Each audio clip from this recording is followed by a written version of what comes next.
Step into the day with the dawn ringing in my ears. Oh, I tune into my TV show. No better way, I gotta get myself into gear. Let's go. Oh, and I feel good today with my wake up in the morning espresso. I feel good today. It's my feel good breakfast show. Up and out of your beauties, welcome to it. You are live with Expresso now, back to our full 3-hour show. Yes, 3 hours to savor with you this morning. We absolutely love it, and we love the fact that you have joined us, and we'll do our utmost to make sure that it is the most enriching and entertaining 3 hours of your week so far. It is a Wednesday. A very good morning and welcome to Expresso. My name is Graham Richards. So it's a Wednesday which heralds one particular thing, and it's got a Christmassy vibe, and it's got a Chef Clem, the Culinary hotline bling. Ting, ting, ting! I promise you they'll be more enthusiastic when we go live for it, but we're talking Christmas side dishes this morning, and we're going to be opening up the hotline to be chatting to, of course, Chef Clem this morning. So if you've got any culinary conundrums, please let us know on our social media platforms, especially relating to Christmas side dishes. Maybe you need a bit of inspiration this morning. I know the way that Chef Clem's inspiration comes to him normally is through a crazy dream, so I wonder what dishes he has dreamt up for us today. But the best part about the Culinary hotline is we get to engage with you guys. So please stay connected throughout the day. Share with us some inspiration of your own, maybe inspire us, and we'll give you some great Christmas ideas. But it's going to be a jam-packed show. We've got entertainment and, of course, all the information you need to get you set for the day ahead. So let's start on that note and on the right foot and get those news headlines in with so. Thank you, Graham. Well, let's jump straight into your national headlines. The Road Traffic Management Corporation says it will be out in full force over the December holiday period to ensure that South African motorists comply with traffic rules. Road safety education and awareness campaigns and law enforcement operations will be intensified this week as the country prepares for a year-end peak travel period. It also advised motorists to check if they have any outstanding traffic fines before embarking on their festive journeys, as those found with outstanding traffic fines will not be allowed to proceed. And there are now some 100 COVID-19 infections which can be linked to the Belito Rage festivities.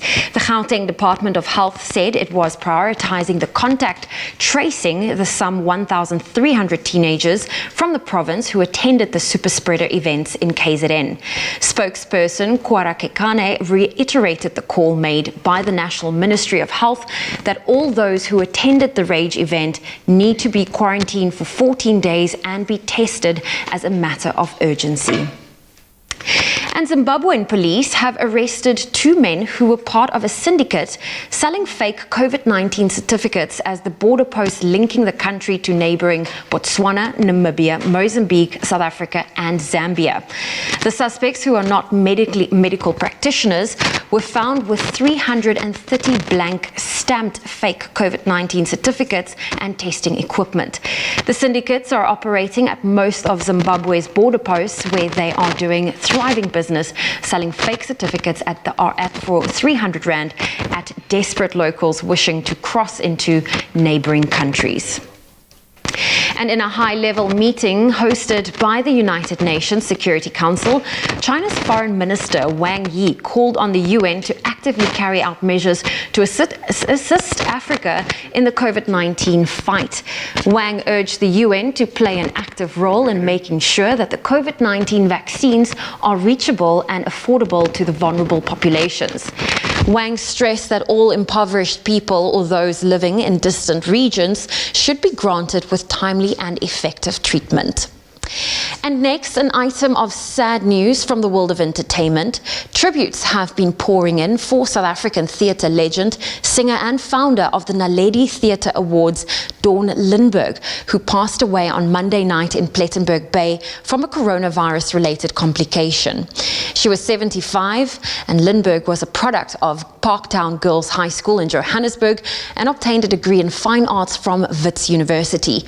She also studied stage design, art history and English in Italy, and together with her husband Des, they made 15 albums and will be remembered for their hit songs such as The Seagull's Name Was Nelson, which topped the charts for 20 weeks, and Die Gezoem van die Beye.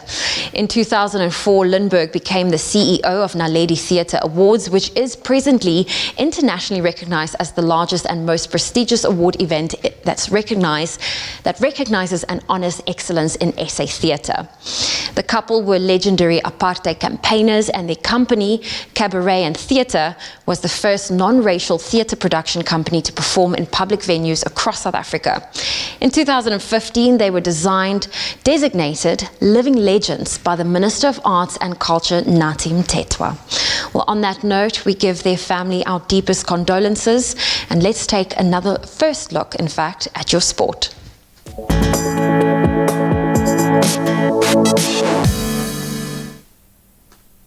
Let's kick it off with rugby. 3 Springbok Rugby World Cup winners, Tendai Beast, Mtwararira, Brian Habana and Bismarck du Plessis were all included in the World Rugby 15's Team of the Decade. That was part of the World Rugby Awards special edition that took place on Monday evening. Current Springbok skipper Siya Kolisi and his team received a special mention for their fundraising efforts as well through the #Stronger Together campaign, which raised more than R1 million during the COVID-19 pandemic. And then staying with news from the Bok camp, the Rugby World Cup winners will be facing England at Twickenham on the 20th of November next year. This match will be the first clash between the two teams since the World Cup final last year. England made the announcement yesterday as part of their 2021 autumn internationals. The announcement of the match at Twickenham is the second confirmation of South Africa's 3-match tour of Europe kicking off in November in 2021. Then finally onto football, the world's top 2 footballers, undoubtedly Cristiano Ronaldo and Lionel Messi, went head-to-head yet again in the UEFA Champions League last night. That was when Juventus and Barcelona clashed. Ronaldo's brace and a goal by Weston McKennie made sure Juventus came out on top, beating Barca 3-0 at the Camp Nou. Now the results, RB Leipzig edged out Manchester United 3-2, and Chelsea and Krasnodar, they drew 1 apiece. So following their loss, United have been knocked out of the competition. The match between Paris Saint-Germain and Istanbul Başakşehir was abandoned after a match official was accused of being racist. So watch that story closely. That's where we leave our sport for now. Let's get our first take on the weather.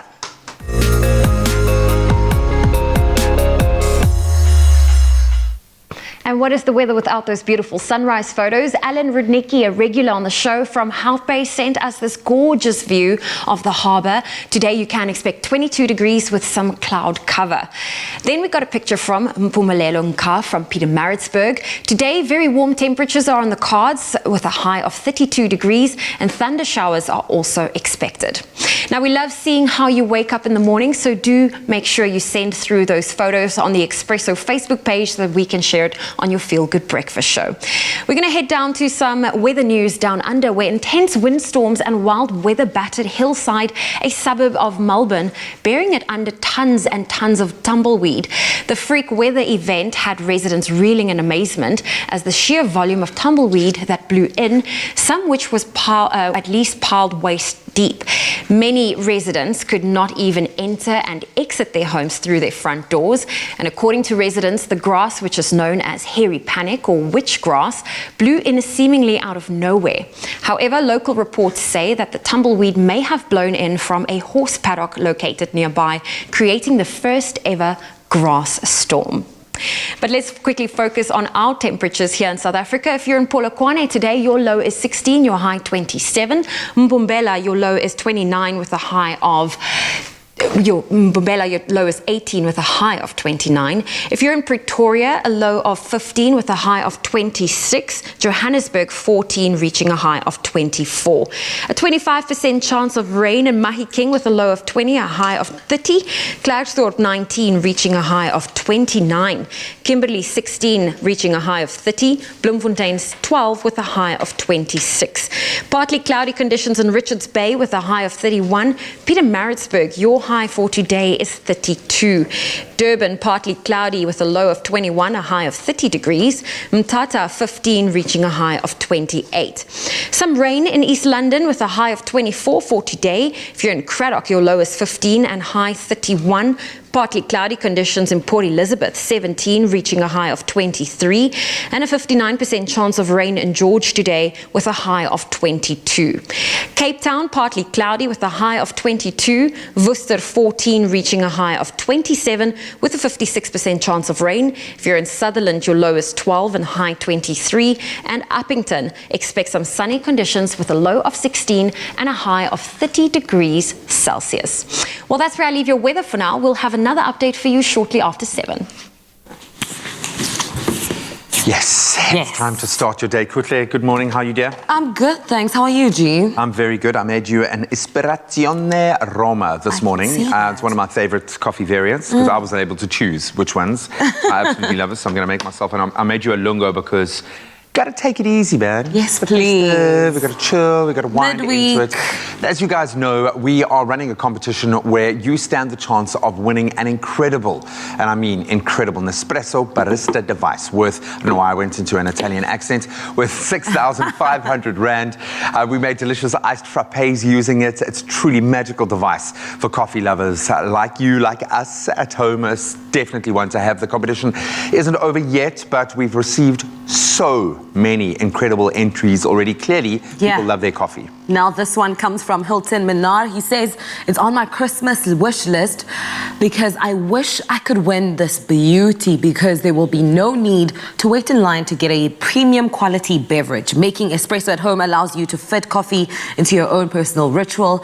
You get to explore coffees from any roaster you want and decide on your favorites for yourself. I love that one. Yes. Clearly a coffee fanatic like us. I appreciate you, man. Ruwaida Muhammad saying the Nespresso barista device is on my Christmas wish list because I'm a caffeine addict. Coffee gives me the boost I need to slay all day, every day. Because of COVID-19, I don't go to coffee shops as much as I used to. I would love to win this so I can recreate that magical and luxurious coffee experience in my home. Nompumelelo Mthethwa uthi, it's on my Christmas wish list because my grandmother and whole family loves coffee. This will bring the family together to enjoy a hot cup of coffee while also enjoying each other's company and bonding as a family. Nice angle. I like that one. That's a clever angle. I like that. Then Jade Kelly Snehans saying, I can't start my day without my coffee. I've always wanted an espresso barista. Ach, please, Santa. I've been good this year. Oh, and she's got an ach, please, Santa face on. She's just like imploring Santa. She does. Oh, man, we appreciate your comments. Absolutely brilliant entries there. So these are just some of the hundreds of entries that we have received for this competition so far. You still stand a chance of winning that incredible Nespresso barista device worth, as I said, 6,500 Rand. You got to go, reply to the competition post on Expresso's Facebook or our Twitter page and tell us why is the Nespresso barista device on your Christmas wish list. And remember to include that hashtag Nespresso Expresso. And the competition closes at midnight on the 17th of December. So you've got a little bit of time, just in time for Christmas, in fact, and enter now. But you can find all the terms and conditions on expressoshow.com. Ach, please, Santa. Ach, please, man. How is it? Oh, it's lovely.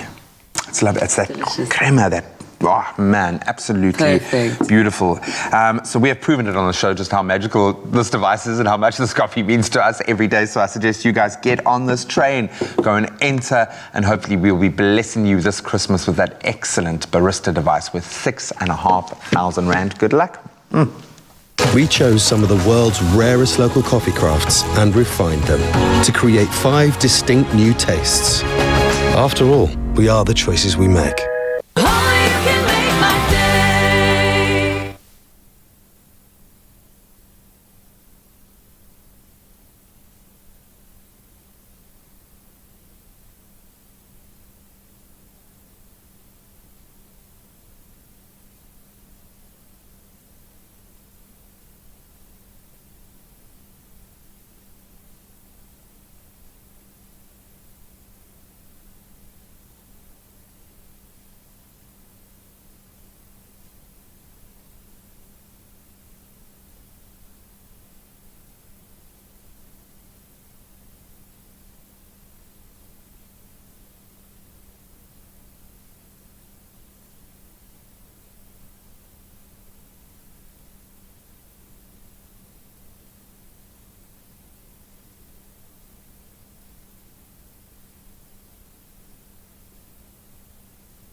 It's my feel-good breakfast show.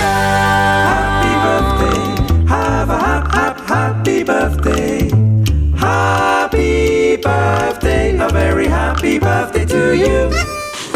Welcome back to your Feel Good Breakfast Show. It's Expresso on SABC3. That is a happy tune because if it is your birthday, this is the moment where we would love to take that moment and wish you, our loyal viewers, a happy birthday for today. Now, if you do have your birthday, you are sharing it with this stunning and gorgeous model, one of South Africa's most well-known models, Leanne Liebenberg, and she is turning 38 today.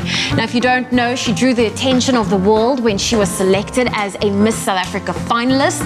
She's also notably one of the very first cover models for the debut issue of the South African Maxim magazine, and something many models only dream about.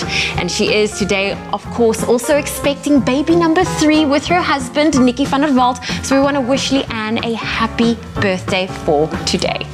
But now down to you guys, our loved and loyal viewers. Starting off with Retabile. Happy 20th birthday, Retabile Masilo. May God bless you and see many more years to come from your mom, Monica Masilo. But she will say it better herself. Happy birthday to you.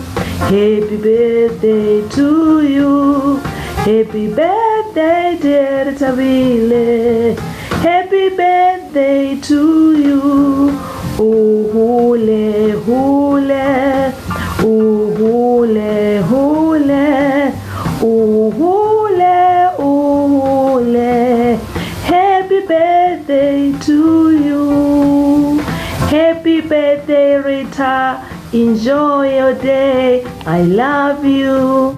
Oh, happy birthday. Well, if there's one thing that's special, it's the bond between her aunt and her niece. This one is for Bernice. Her auntie would love to wish her a happy birthday. Happy 60th birthday, Bernice. Lawrence, it comes from your aunt, Auntie Honey, Uncle Stephen, and the Jacobs family. I hope you had a lovely day. Thank you very much for what you've done for my children also. Thank you. Enjoy your day. I hope that you enjoy your day and that you are loved. This one reads, happy birthday to my beautiful angel, Lunga. I'm Lucky from Gauteng. I like to say happy birthday to my beautiful angel, Lunga. Happy birthday to you. Happy birthday to you. Happy birthday to you. Happy birthday to you. Hip hip hooray, hip hip hooray. Daddy loves you too much, my daughter. Whenever I hear hip hip, there needs to be more energy. Hip hip! Hooray! Hip hip! Hooray! There we go. Now next we have a very, very special message for Deandro. It says, happy birthday to Deandro. May God bless you. Many, many more years to come. And that is from your cousin, Shalano. Yes, and the last one goes out to Chamonix. Happy 3rd birthday to Chamonix. May there be many more birthdays, and may God bless you on your special day from mommy, granny, auntie, and your sister. Oh, how special. Well, do send through your 15-second videos on our WhatsApp number. That number is 071 640 6551. And you can wish your loved ones happy birthday live on your Feel Good Breakfast Show. Oh, happy birthday, guys. I love how everyone sings their happy birthday like they're trying not to wake someone up early in the morning. I suppose it is early, but happy birthday to all of you. If it is your special day, have a spectacular one. Why not celebrate with a booster bar? We're going to be making some delicious, nutrient-packed energy bars this morning. In fact, we're going to call them our Be Well Blueberry Booster Bars. But I need a handy helper to help me get through this. You need a helper? I need a helper, Zoe. Thank you so much. I'll be a little elf today. Thank you so much. I will be Santa in his workshop devising great things. So we're making our Be Well Blueberry Booster Bars, okay? Antioxidants, obviously, from the blueberries, great fiber, great sustained energy. So this is a nice little energy kick if you needed something to nibble on, and it's going to taste like a really sweet treat because we've got the dates in it. I've actually turned over to date syrup with my kids as a really pure, healthy form of sugar. It's going to be great. So what I need your help with is you can take two of these. Thank you so much. What can I do for you? Slice up 2 of those bananas, the banana. And you're going to pop them into our NutriBullet over there. And what we've done with the dates is we have soaked them in apple juice. Oh. Okay, so we're going to, and that'll form the moisture, the liquid that we need in the mixture before I kind of blend it in with our dry ingredients. Then going into the dry ingredients, I've got our rolled oats. I've got some pecan nuts. You can use any kind of nut variant you like, but the pecan nut works in this flavor profile just so beautifully. And then we've got our allspice and our cinnamon. A boo-boo I made with the first time making a smoothie with frozen banana. You try to cut the frozen I banana? put the whole banana in the freezer. No.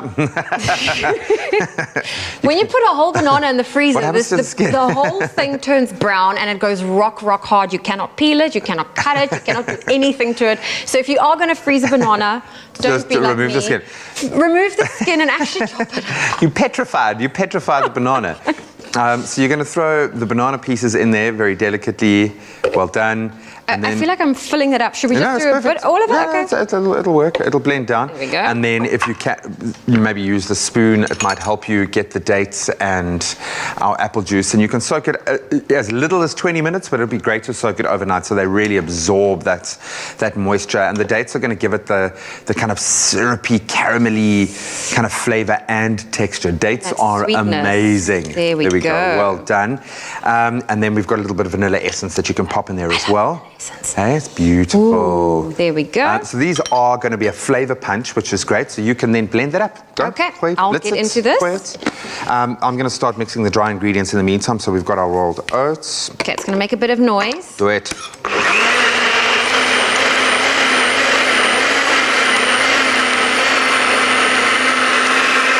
Allspice. Things just splits and then it's done. I know, amazing. And then we've got our cinnamon. So these are quite festive actually in their vibe. They've got kind of a festive-y element to it. Cinnamon does do that. Hey, around Christmas time, I think of ginger, the ginger fragrances. Cinnamon just gives you that holiday spicy feel. Okay, then you can pour that pour it into in for there. you? Thank you so much. Look at that texture. Yeah, you see it's already got like that kind of caramel, dark caramel color to it as well. So I'm going to mix this through. And what we did was we froze our blueberries just to give them a bit more backbone, I suppose, through the heating process. But the beautiful thing is they're going to kind of burst with these little pockets of gorgeous blue. That's looking good. And we're going to add our frozen blueberries. I feel like I need to be your cleaning fairy. Tthink you so much. Move Well, I everything did out of ask the for a way. helper and you have done amazingly I'm well. doing just that. Oh, that's dangerous. There we go. There we go. You can see the blueberries already starting to cover, but the reason why you freeze them, because they are quite delicate, so while you're mixing even, you're going to start bursting and crusting. You want them to hold their shape, so you've got them kind of those little pockets of blue, as I said. And I love that this is the type of recipe you can really tweak. I mean, I would love to add some nuts into this. I love an extra crunch. So I think almonds would go quite nicely in this. We've done the pecan nuts in this particular one, but the beautiful thing is you need to spray it first, because what's amazing about this is about our Be Well canola baking spray. It is locally produced Be Well canola oil, and it is high in omega-3s, and it's also endorsed by the South African Heart and Stroke Foundation. That smells nice.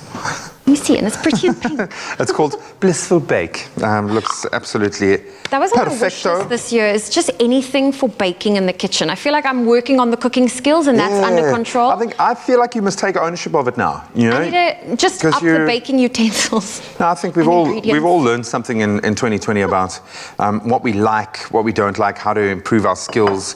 You know what I like about these breakfast bars? Well, we're calling them energy bars, but booster bars, yeah. So early in the morning, it's difficult to eat breakfast. So imagine coming to the show or heading to the office and you just have your little booster bar and you can have breakfast later. There we go. Pop it in the oven, bake it 180 degrees, and just keep checking. You want it to get a lovely kind of crispy texture. It's going to be crunchy. It's going to be gooey. It's going to be chewy. It's going to have all of those beautiful textures that we absolutely love. And the most important thing is that it is jam-packed with nutrients. It's going to give you fiber. It's going to give you antioxidants, and of course, a lovely kickstart to your day energy-wise. And yeah, it'll take you about 30 minutes in the oven at 180 degrees, and it's as simple as that. I would let it cool though, because obviously the date kind of syrupy mixture in there is going to get very hot. So just let it cool so it can be crispy. Can I try it? Yeah. Please. Okay, so this will be Look my how beautiful they look. Electric This bar. looks, It is stunning. It looks so Christmassy, There we in go. fact. Thank hey? you. TV bite. Uh-huh. It's really nice. You get the crunch.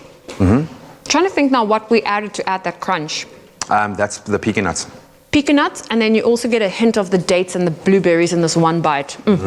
Hey? It's really good. And it's actually not too sweet, which is very nice and refreshing. It's not overpowering. That's the date, and that's I would recommend looking into dates as a kind of a sweet additive. It's healthy, it's natural, sits in a good spot on the glycemic index, and you can get this full recipe on expressoshow.com. And I suggest you try this for yourself. Absolutely amazing. I'm going to try one.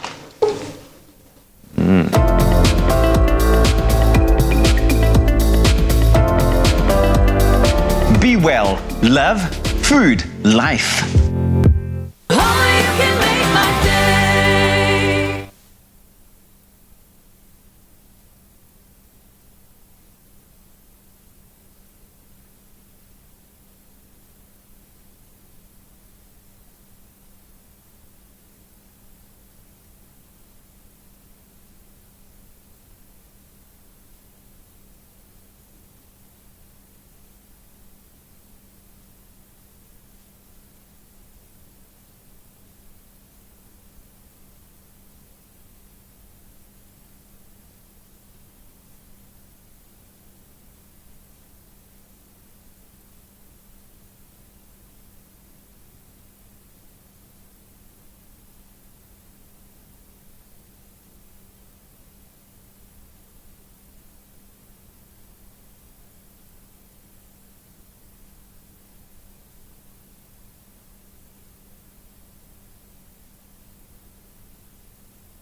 It's my feel-good breakfast show.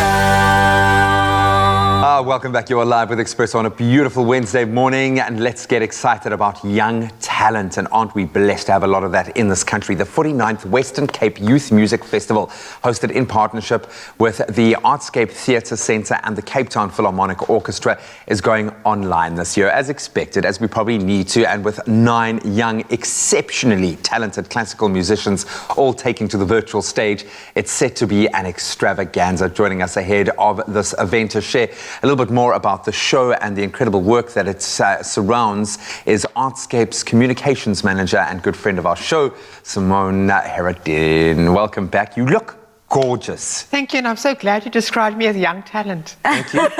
But you are. You're young, you're talented, and you're gifted. So excited to have you guys here, even in this crazy year. So we know that all of us are kind of rolling with the punches, but so happy to hear that you are pushing ahead. Yes, absolutely. We have to keep the arts alive, you know, not just in South Africa, but all over the world. And art is there to entertain, but art is also there to give a message. Yeah. You know, we've just seen with the passing of one of our icons, Dawn Lindbergh, you know, the messages that they used to disseminate throughout the apartheid days. So yeah, that's what art is for. It's just not just for fun. On that note, though, also just taking into account the year that 2020 has been, why would you say that the Western Cape Music Festival, Youth Music Festival, is a highlight on the classical calendar? Well, it's been running for 49 years, and next year it will be 50, which culminates with the celebrating of the building being 50 years old. So hopefully there's going to be some big celebrations, you know, within all the rules and regulations next year. So yeah, it's definitely a highlight, and also the reason why it's a highlight on the calendar, because part of Artscape's transformation agenda, you know, is to put marginalized art forms back onto the platforms, and then obviously also giving an upstart to the youth. And so many youth has come through our classical training programs, the Youth Music Festival, the Youth Jazz Festival, for example, you know, our drama festival. So that is one of our ethos and our agenda is to give that platform to the youth so that they can go on and make a career internationally. I would love to know how many of our superstars now you've had a hand in terms of their trajectory and kind of, you know, their growth path, because it's vital that they get the time on stage, that they get that platform, that launching pad, if you will. 9 musicians involved with this particular festival. How do you go about selecting with the plethora, with the amazing talent that we have? How have you chosen this year's participants? Always difficult because there's amazing talent. Obviously, they have to be classically trained. We have a group of mentors that select them, such as Aviva Pelham and Alistair Coburn. I mean, they're well-known names within the arts theatre. They've been in the industry for, like, you know, longer than I was even born, etc. So you know, so they are great to really choose the best of the best. It's difficult. I mean, if I just go back to the Youth Jazz, for example, when we had the selection there, we actually decided to give all the kids a chance because they were so great. But unfortunately, within the Youth Classical Music Festival, we can only select a certain few. So yeah, it's I wouldn't say it's the best of the best, because sometimes there may just have been one falling through the crack. Sure. But definitely, it is subjective to a degree, but you can be guaranteed that these 9 musicians are going to blow your mind. The cream of the crop. The cream of the crop. I'm sure the process of preparation wasn't easy at all, because I understand that each individual soloist received comprehensive sessions with the conductor Brandon Phillips. How was that process like? I think this year it was a bit challenging, but the children, well, the youth, handled. I'll call them kids, man. They're kids. I'll say it till you. They handled it, you know, quite well. I don't think they found it challenging. They're definitely all excited, because this is a major opportunity in their life, and it's a major milestone to say that you've performed, because they virtually performed on the Artscape stage as well, because the concert was recorded. So I think it's also a great experience for them to go down in history as hopefully the only Western Cape classical musical participants that were actually had to do the entire concert, you know, for virtual in a non-sold-out auditorium. Isn't that just so 2020? That just encapsulates it. An opportunity to also educate the public on so many levels, yes, about you know, enhancing the arts, about the incredible youth that we have, but also about the classical music itself. What numbers will they be? Is that the term that you use? A number, a classical number? What songs can the public look out for, and how can we tune in? Well, tuning in is via our YouTube channel, which is on Artscape. I think I would let the participants actually discuss what they are going to play. Some of them have, you know, become rather innovative, and I'd like to give them the platform to, you know, to do that, you know, to express themselves. And yeah, they can watch it on the Artscape YouTube channel. So all details will be available on our social media platforms, which is Artscape Theatre on Facebook, Artscape Theatre on Twitter, and Artscape Theatre on Instagram. And they must just tune in from the 13th of December, and it's not a Friday, if I'm mistaken. And it's broadcast from 3 o'clock in the afternoon. So 13 at 3. 13 and then at 3, you and can it's not a watch it Friday. any time of the night or day. It would make sense to have it on a Friday the 13th in 2020. Anyway, I wouldn't be surprised, but thank you so much for the work that you do in this space. It's absolutely vital. We have watched in awe as this talent has come through your ranks as well. So thank you for providing that. Thank you platform. for always having Artscape on Expresso. Yeah, we got your back, girl. We got your back. So the 2020 Western Cape Youth Music Festival taking place from the 13th, it's a Sunday, of December between 3 and 5 p.m. You can access the show online for absolutely nothing, which is crazy. You can tune into Fine Music Radio 101.3 DM, or you can obviously stream on the Artscape's YouTube channel, which I really suggest you do go and see. An incredible, a history-making performance by some amazing artists, 9 in fact, and we will be bringing you some of that magic. So you want to stay tuned this morning. Well, if there's one quote I love to live by, it's one from Simon Raven, who once said, "Life is short and the world is wide. The sooner you start exploring it, the better."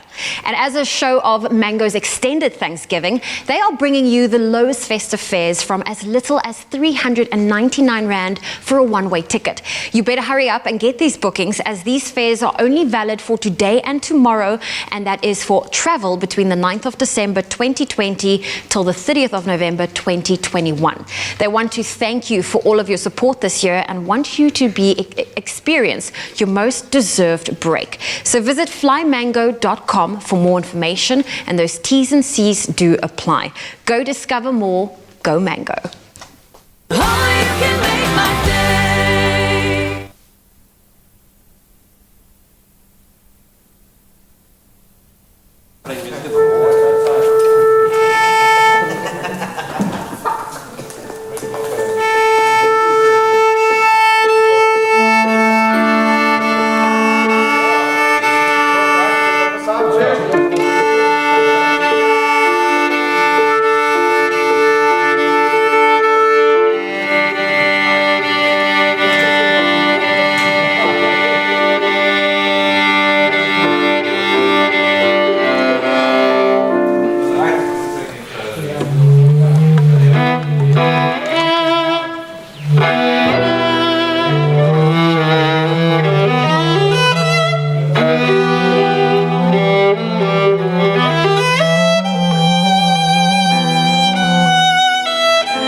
Here's to you, can't work from home workers.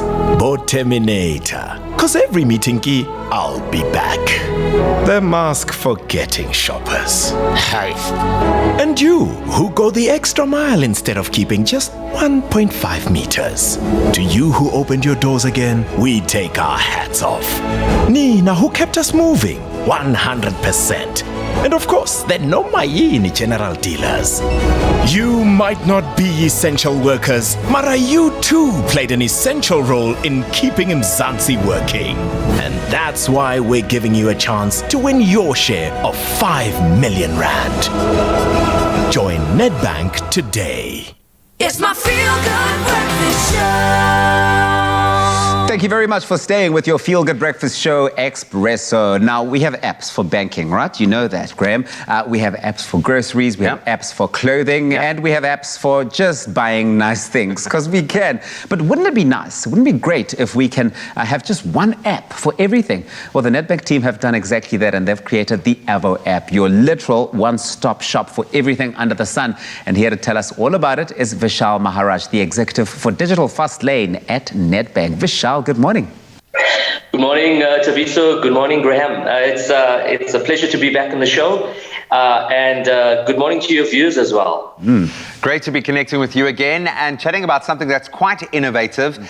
What exactly is, maybe this is the best place to start, what is the Avo app and what all can be purchased through the app? Well, I guess the best way to describe the Avo app is as a super app. I mean, you took the words out of my mouth. A super app is something that meets day-to-day needs of our consumers quickly and seamlessly, all in one app. So whether you're shopping online for groceries, looking to buy a pizza or a burger, or even looking for a plumber or an electrician or even a locksmith to tend to something in your home, we have all of this and more on one app.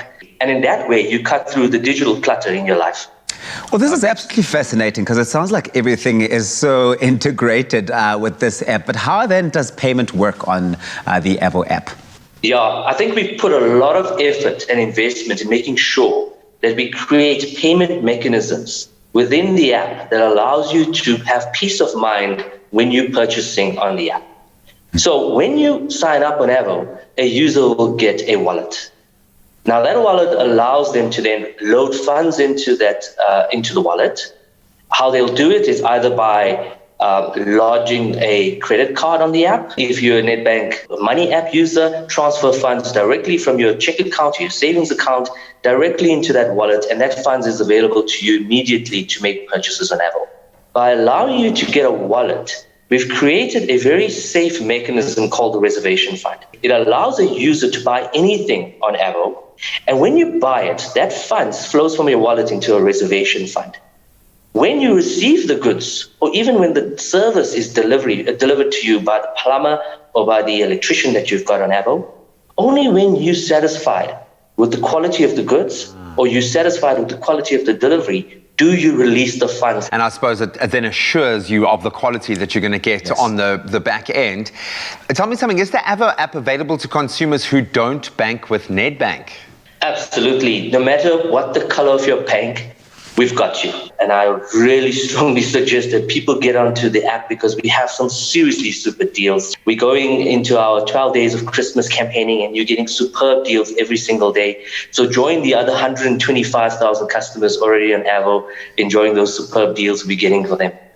Vishal, you've got my full attention and I'm sold. But if there's anyone right now who just needs a little bit more convincing, why would you encourage them to download and use the Avo app? How does it work to benefit consumers? I suppose any more reasons to download it than you've already given us? I can think of probably a million reasons why you should download the app and use it. But let me touch on 4 today. I think firstly, we go out of our way to source the best deals for our users. We talk to our partners, we negotiate great deals, and across a wide variety of categories. We have well over 4,000 items available on Avo right now for your purchase. What's even more rewarding, and here's reason number 2, is that whether you're buying airtime or data on the app, whether you're buying a pizza or a burger, 1% cashback in your wallet. No other proposition gives you the ability to spend on such a wide variety of goods and services and accumulate those rewards. And when you accumulate those rewards, you can spend it on anything your heart desires thereafter on Avo. Reason number 3, we've been constantly refreshing the app. We started with the lockdown period, when we had to ensure that South Africans got access to essential goods and services. But as the restrictions start to open and as business and the economy starts to reopen, we're starting to partner with a lot more businesses to bring great propositions to Avo. Like, for example, a digital mall concept. So you must watch the space, literally digitizing the mall and bringing all those tenants to you in the comfort of your home. But I think also, then there's the reason number 4, is that as a Nedbank customer who has greenback points, you can now convert those greenback points into Avo points. So you can imagine with all the optionality and variety you have in Avo, your greenbacks points just takes you so much further right now. And then you can still get cash back when you use those greenback points on the Avo app and you purchase something. You're always winning. You're always getting something. You're winning. Oh, for sure. Always in the giving nature. Absolutely love it, buddy. Thank you so much. Really appreciate your time. And I think you're onto something golden with the Avo app. So congratulations there. Thank you so much. And that's Vishal Maharaj, the executive for Digital Fastlane at Nedbank. And if you need it, you can Avo it. Download this new super app from the Nedbank Money app or from the Apple and Google Play Store. So much, Uncle Tabsy and G. But now we're back in the kitchen because we know that the festive season is always great fun, but it can also be very stressful trying to accommodate everyone's dietary needs and keep the menu exciting. Now, Chef Neil Anthony is here to show us how to make a family favorite ice cream and give it a modern, health-conscious twist to it. It's a dairy-free Avo ice cream. I, for one, have never it's pretty rock and roll, guys. It's pretty rock and roll. I won't lie. I feel very sorry for you. Feel very sorry for you if you have all these vegans coming for Christmas lunch. But if you do happen to have any vegans over for Christmas lunch or just breakfast, any time of the day they come around to pop around, this is quite a cool thing to do. Actually, I mean, avocado ice cream. Everyone thinks it's going to be, you're going to have 100 different machines to make it and all sorts of stuff. Not really, you know what I mean? So it's very, very simple. So what we need to make first is like a simple stock syrup. So we got obviously flavors that go really well with avocado.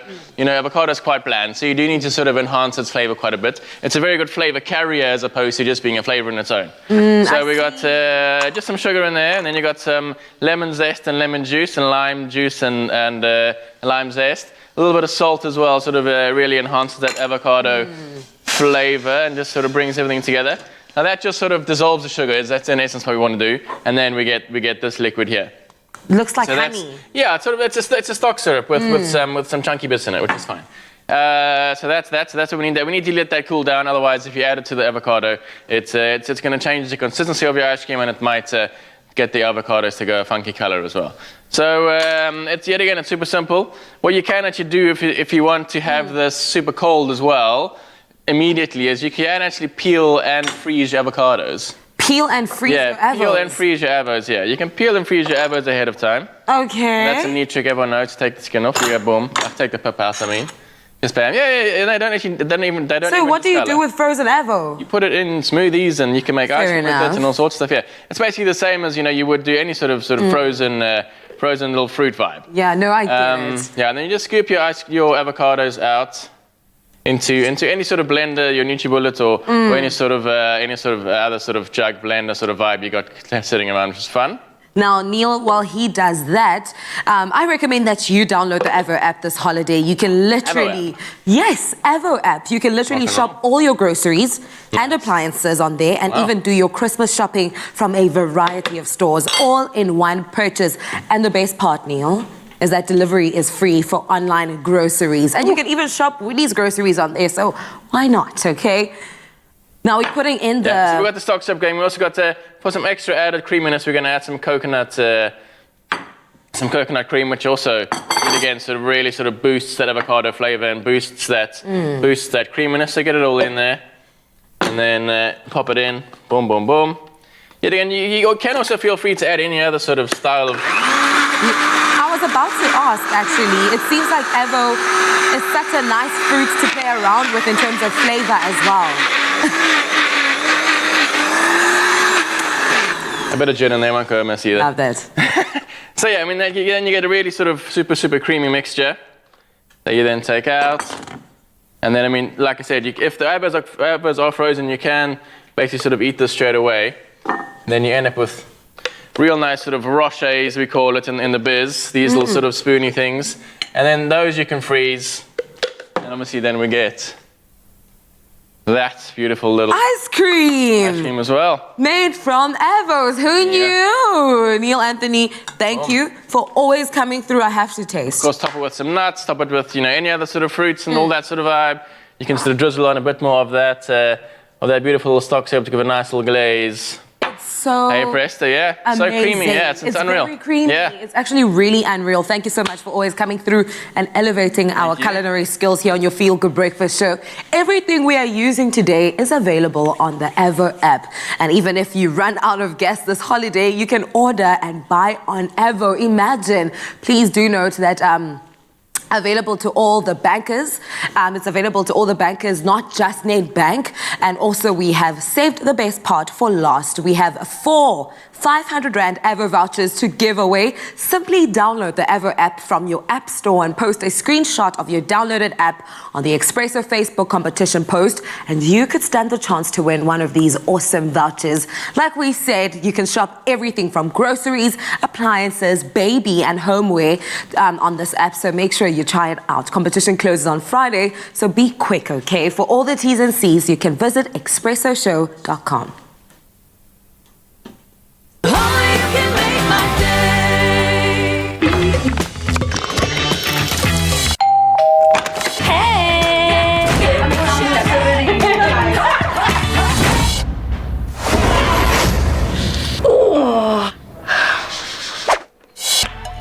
Cross and Blackwell. Snap.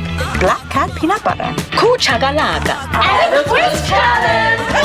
Buy any 4 participating products and stand a chance to win 10,000 Rand daily. Add a twist to everyday meals.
It's my feel-good breakfast show.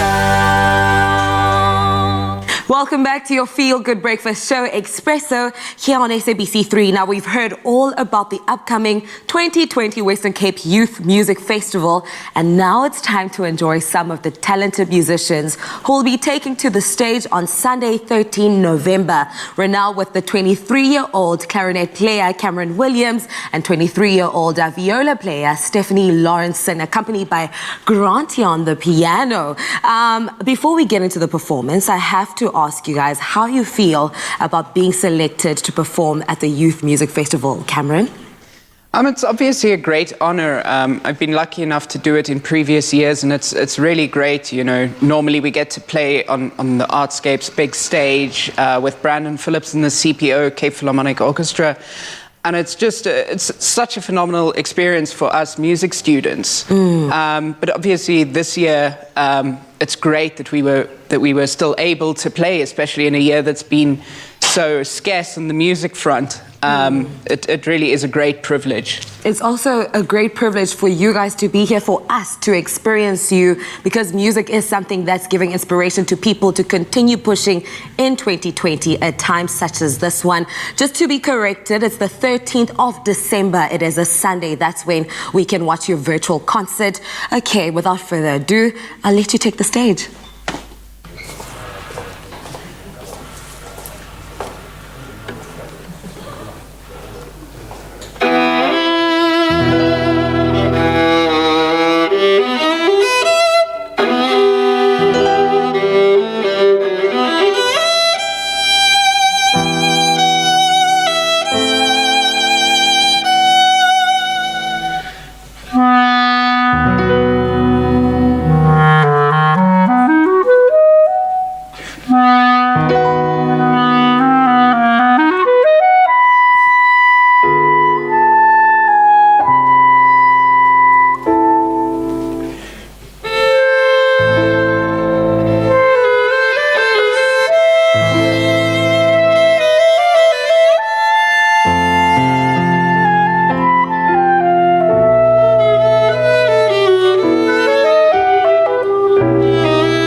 That was immaculate. Thank you so, so much. I'm truly excited, and you at home should be excited to know that you can witness all of this magic on the 13th of December, Sunday, between 3 p.m. to 5 p.m. The Western Cape Youth Music Festival is taking place. It's absolutely free, actually, or you can also tune in to Fine Music Radio on 101.3 DM or streaming the show on Artscape Theatre Centre's YouTube channel. We will be enjoying more of performances such as this. Once again, thank you. Take a bow. You have done an amazing job this morning. But right now it's time for us to get on with the order of the show, starting off with those oh so important news headlines. Thank you, Kuhle. I'm going to jump into national news with President Cyril Ramaphosa has signed a performance agreement with all of his cabinet ministers detailing the targets they will need to meet. Communications Minister Stella Ndabeni-Abrahams has been tasked with issuing a policy direction for 5G by December 2021 and ensuring that 80% of the population have access to the internet by 2024. Ramaphosa also instructed that Ndabeni-Abrahams must ensure that the current cost of mobile data is cut by 50% and that South Africa is in the top 10 in Africa for the price of 1 gigabyte of data pricing by 2024. And the Road Traffic Management Corporation says it will be in full force over the December holiday period to ensure that South African motorists comply with traffic rules. Road safety education and awareness campaigns and law enforcement operations will be intensified this week as the country prepares for the year-end peak travel period. It also advised motorists to check if they had any outstanding traffic fines before embarking on their festive journeys, as those found with outstanding traffic fines will not be allowed to proceed. And U.S. President-elect Joe Biden has chosen retired General Lloyd Austin as his defense secretary. If approved, 67-year-old Austin will become the first African-American to lead the Pentagon. Austin, a four-star general, served in the Obama administration, heading the U.S. Central Command, whose area of responsibilities included the Middle East, Central Asia, and part of South Asia. Austin, who has a reputation for strong leadership and for avoiding the public eye, was the main military architect of the US-led offensive against the Islamic State group in Iraq and Syria. And Zimbabwean police have arrested 2 men who were part of a syndicate selling fake COVID-19 certificates at the border post linking the country to neighboring Botswana, Namibia, Mozambique, South Africa, and Zambia. The suspects, who are not medical practitioners, were found with 330 blank stamped fake COVID-19 certificates and testing equipment. The syndicates are operating at most of the Zimbabwean borders posts, where they are doing a thriving business selling fake certificates at 300 Rand each to desperate locals wishing to cross into neighboring countries. And now a snippet of news from the entertainment world. The Kardashian fans know that no one does the holidays quite like the Kardashian-Jenner clan, but Khloe Kardashian says things are different this year. The reality star, who confirmed not long ago that she had contracted and recovered from COVID-19, posted on Twitter that her famous family is cancelling their annual Christmas Eve party because of the pandemic. This will be the first time they will not be having a Christmas Eve party since 1978, and she said, and I'm quoting, "Health and safety first, taking this pandemic seriously is a must." Now, consistently rising numbers of COVID-19 cases in California have led to prompted modified stay-at-home orders, and that is for the Southern California district, where most of the Kardashian-Jenner family members have homes. The family also will not be doing their annual Christmas card that fans look forward to each year, quoting, "No Christmas picture and no Christmas Eve party this year." She also tweeted saying, "COVID has taken over." And I feel like we all should take a leaf out of the Kardashian book and act responsibly this holiday. Well, that's where I leave your morning headlines for now. I'll have another update shortly after 8 o'clock.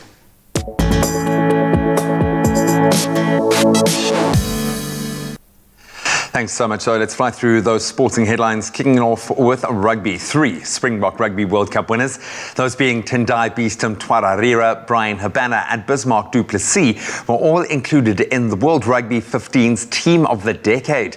This was part of the World Rugby Awards special edition that took place on Monday evening. Current Springbok skipper Siya Kolisi and his team also received a special mention that for their fundraising efforts through the #StrongerTogether campaign, which raised more than R1 million during the COVID-19 pandemic. Staying with news from the Springbok camp, the Rugby World Cup winners will face England at Twickenham on the 20th of November next year. This match will be the first clash between the two teams since their World Cup final last year. England made the announcement yesterday as part of their 2021 Autumn Internationals.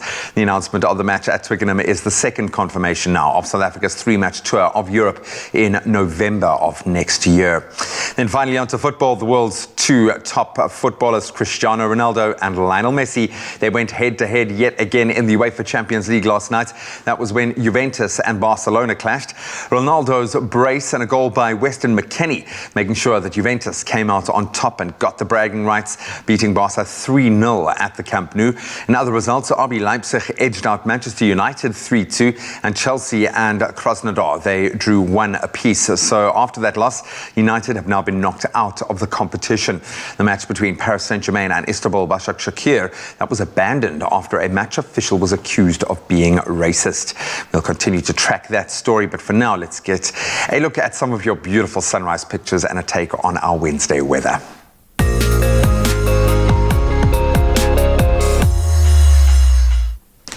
We've got our regular photographers pulling through on those sunrise photos. First up is Fatah Khan's photo sent to us this morning from the harbour of Richards Bay. Expect a maximum of 31 degrees with some cloud cover. And then Louise G. Cherry posted this sunrise picture from Alberton saying, where the sun is showing off the red skyline. Beautiful. Now, a warm day is also expected in Alberton with 25 as your maximum. And we absolutely love seeing each and every picture that you send to us when you wake up, so please continue to do so on the Expresso Facebook page. Some interesting news from down under. Intense windstorms and wild weather battered Hillside, a suburb of Melbourne, burying it under tons and tons of tumbleweed. The freak weather event had residents reeling in amazement as the sheer volume of tumbleweed that blew in, some of which was piled waist high. Now, many residents could not even enter and exit their homes through their front doors. And according to residents, the grass, which is known as hairy panic or witch grass, blew in seemingly out of nowhere. However, local reports say that tumbleweeds may have blown in from a horse paddock located nearby, creating a first ever grass storm. Some interesting news from down under, but let's take a look at our temperatures. If you're in Polokwane, your low for today is 16, your high 27. Mbombela 18 with a high of 29. Partly cloudy conditions in Pretoria, 15 reaching a high of 26. Partly cloudy in Johannesburg with a high of 25. Mahikeng, your low is 20 and your high 34 today. Klerksdorp 19 met 'n maximum van 29. Kimberley 16 met 'n maximum van 30. Donderweer word voorspel in Bloemfontein met 'n minimum van 12, maximum 26. If you're in Richards Bay, partly cloudy with a high of 31. Pietermaritzburg, your low is 18 and high 32 with a 40% chance of thunder showers. Durban 21 with a high of 30. Mthatha 15 reaching a high of 28. East London expects some cold, wet weather with a low of 19, a high of 24. Cradock 15 with a high of 31. Port Elizabeth 17 reaching a high of 23. Partly cloudy conditions with a 59% chance of rain in George with a high of 22. Cape Town 16 with a high of 22. Rain is expected in Worcester today with a low of 14, a high of 27. Sutherland 12 reaching a high of 26. And sunny conditions in Uppington, a low of 16 with a high of 30 degrees Celsius. That's where I leave your weather for now. We'll have a final update shortly after 8. Thank you so much, Zoe, for the weather update this morning. It's time for us to get in touch with you on the social media streets to see what exactly our viewers are saying. We're going to start off with Romano Fortuna, who says, cloudy clouds of rain, believe we'll receive more rain during this present day. My hashtag feel good breakfast show. And he sent us this beautiful, beautiful sunrise image as well. Unjabulo Innocentia, great weather in Johannesburg. Finally, because I know Joburg has been experiencing some thunder showers for the longest time. Tandeka, unique girl, Kwali Tone Goza. Morning fam, have a great one with a bright sunrise picture over there. And of course, let me see. Ooh, these are beautiful ones from Nick Lombard. He says, your fitness routine each morning inspired me to go run more each day. Keep up the good work. Hashtag Expresso Morning Show, hashtag sunrise, hashtag fitness. Please just look at that. Now, Nick Lombard is from Louisfontein in the Northern Cape, and he's always sharing beautiful sunrise pictures with us on our social media platforms. Please continue the conversation. Make sure it keeps on going, on flowing like the water on our social media platforms. Make sure to use the hashtag Expresso Show as well. We'll get in touch with you guys a little bit later on, but for now, we'll see you shortly after this.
It's my feel-good breakfast show. Thanks very much for staying with your feel-good breakfast show, Expresso, here on SABC3. Now, born and raised in Johannesburg, Talia Smith always knew she was destined to work in film. In 2015, she made the big move to New York to pursue her dreams. And today, the 24-year-old film director has won numerous awards and prizes in film, including winning gold at the 2020 Student Academy Awards. And Talia joins us via video call from her home in Johannesburg to chat all about her latest film, Umama, a gold-winning film that was also shortlisted for a Student BAFTA Award. Talia, good morning. Hello, how are you?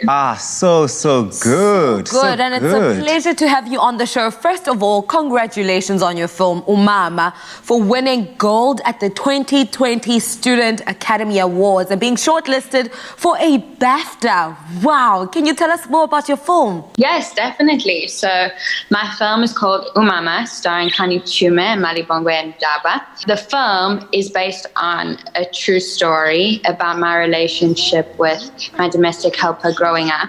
About the day that her son went missing. And I think for me, when I was in America, I started to think about this relationship. So I wanted to write this film in honor of her and the sacrifices she made. It certainly sounds like this obviously is inspired by a story that you connect to in such a big way.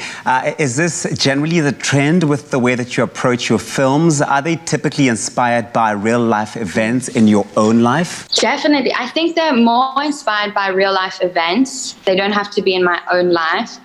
I'm very inspired by ordinary people, you know, and ordinary people who face adversity and manage to overcome it, which I think is a very strong theme in South Africa and in the people around us. So a lot of my stories have been South African. So yeah, that's what inspires me. And on that note, you know, South Africa is such a dynamic country. It's rich in heritage, it's rich in culture. And stories. Many stories as well. Why is it so important for you to tell South African stories on a global stage? First of all, I love South Africa. So I feel like I want to share that with people. And when I went to New York, I felt like I understood the people there and I understood American culture because of what I had seen. And immediately I saw that they didn't really understand me. And it was so confusing that there was a difference in culture. And so I decided, okay, I'll start writing scripts that are South African and get my classmates to understand me. And people are receptive to these things. It's just that they're not exposed to it. So it feels very important that if I have a stage, that I use it for other people, for voices that are usually unheard, to help these stories, and especially South African stories, because I just want other people to love South Africa like I love it. You know what? Your story is so inspiring, Talia, because here you are. You moved to New York in 2015 to study film at New York University, and it's easy to get influenced by the style of storytelling over there and really get consumed in wanting to tell typical American stories. But your ability to tell South African stories with the skills that you've attained and gained there has been so beautiful. But what's life been like in the Big Apple? Tell us. At first, it was very glamorous. I couldn't believe it. I was walking in the streets, seeing famous people. I was like, what life am I living? And then winter came, and that was very interesting for me as a South African who's not used to these types of colds. I was wearing maybe like 50 different layers, and it is hard, and you grow up a lot. You know, you don't have the comforts of home. You don't have warm South African people around you who just want to help. There definitely were some incredible people there, but you miss home a lot, I think. For me, I started to see, wow, this is something so different, and now I understand what I had at home. But it's an amazing place. Stressful, but amazing. I can imagine you have so many Hollywood aspirations, but to touch on that, what are some of your upcoming projects and what can, you know, people expect from you in the near future? So currently I'm working on some music videos with local artists. I'm writing a feature film, which is also a South African story inspired by true events that have happened. I'm writing a short film as well, and I think I'm just kind of taking it as things come, you know, looking at the landscape, everything that's happening, trying to figure out how I can contribute to it. Well, Talia, the world is certainly your stage, and I have no doubt that you're going to continue to tell these stories in the most beautiful way and represent our country to the world. Congratulations on all of your success, and thank you very much for chatting to us this morning. Thank you for having me. It was great speaking with you guys. Stunning, honestly. Stunning. Truly stunning. Now we'd like to wish South African-born film director Talia Smith all of the best with her massive BAFTA Award nomination. We can't wait to see more of her incredible work. Oh, girl, we are seven. Hey, Ntombi, resta nini, yula mama.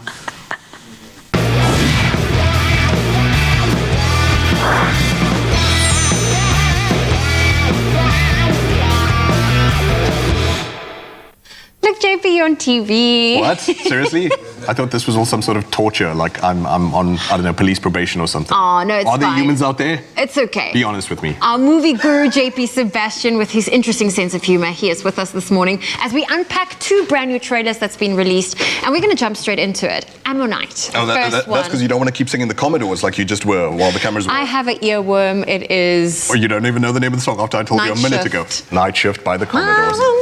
Okay, I'm not going to do that because then everyone's going to have an earworm. Let's talk about Ammonite. Ammonite. Kate Winslet being one of the big names in the movie. Kate Winslet, and shame, you should know the other name by now. You must have seen her face before. One of her faces in the poster. Anyhow, Saoirse Ronan. So she was in Brooklyn, the story about a young Irish lady going to Brooklyn, New York, back in the day. Also a period piece like this. Mm-hmm. She was in Lady Bird, the coming-of-age movie that was remarkable. Anyway, she's got great sort of like prestige behind her name already at the young age of 25. In this, like you said, Kate Winslet, who there is looking rightly very perturbed and annoyed by cold oceans, which she has a history with of her own. Talking about Titanic here. Mm-hmm. Ammonite is the true story of a paleontologist who clearly, as you can see, doesn't want to be friends with anyone, just wants to keep her nose in her work. But why? You have to keep this image in your head of an ammonite, as you were describing to me before we were rolling. Fossil. It's a fossil that's trapped in a stone. So get this idea of flesh that used to be vital and warm-blooded, and now it's trapped and encased. But something awakens it naturally, and that would be Saoirse Ronan. So the husband, as they were back in this day, so useless and so unknowing, he was like, oh, my wife is just down. She just needs some fresh air. It's like, no, dude, your wife has like sexual orientation issues that she's still dealing with. She didn't know how to identify. And he was like, she just needs some salty air. So, he makes her apprentice to Kate Winslet. As a paleontologist, they go out on these walks, and something starts to awaken that both of them have been pushing down, repressing, encasing in stone, whatever you want to call it. So they have this tryst, this romantic tryst, which also has the element to it of this May December type thing, old and young. Who wants what out of the relationship? Is this just a game for one person? Is this really like awakening for another person? We'll find out. But I think there's something to it that everyone can relate to in today's time, because I think you also have those similar dynamics in relationships or potential relationships. And so many like unfortunate awakenings later in life. This is why you hear about marriages either fraying or reigniting a spark because they just communicated. And this movie, I suppose, whilst I haven't seen it myself, it's supposedly super quiet.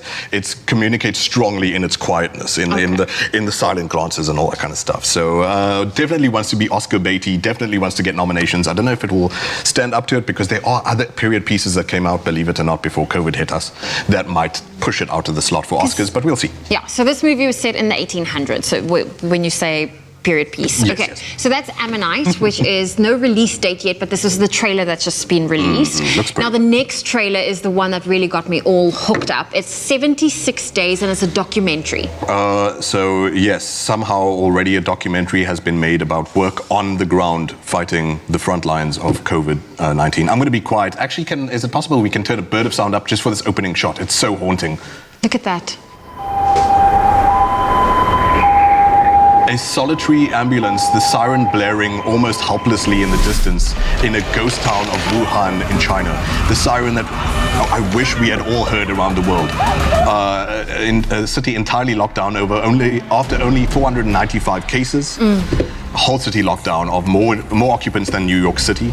And this tells from the perspective of the doctors, the nurses, even down to the porters of 4 hospitals who invited these American documentarians into these Chinese hospitals. And I just hope this is a reminder that this is not over. This is because what frightened me was when the trailer started, it gives you the date and it was a number in January 2020. I'm like, hang on, we are still in 2020. It's still ongoing. So this is not a documentary with a happy ending.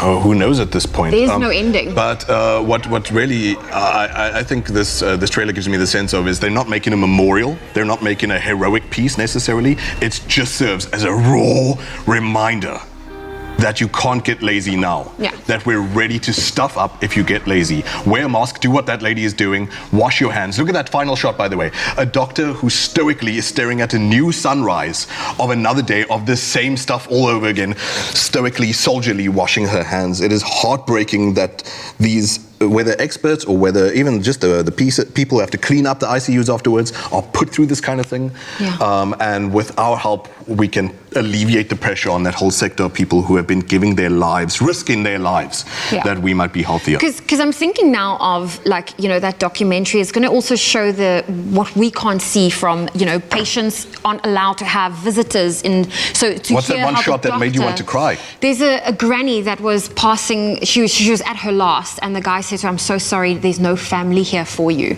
And that really hit hard. We are your family now. We are your family. And there's also in the trailer they show where this one woman was crying, and the medical professional just said to her, I'm so sorry, there's nothing they can do. So please wear your mask, be responsible this festive season, and I can't wait for that documentary to come out and also just to be a reminder of what is going on regarding this pandemic. I think it will be very therapeutic as well. It's such a sad time that we're going through. Needless death. Yeah. Well, JP Sebastian, always here with the movies. This was just the latest trailers that released, so stay tuned. He's going to be here to unpack some of the latest movies that's about to release.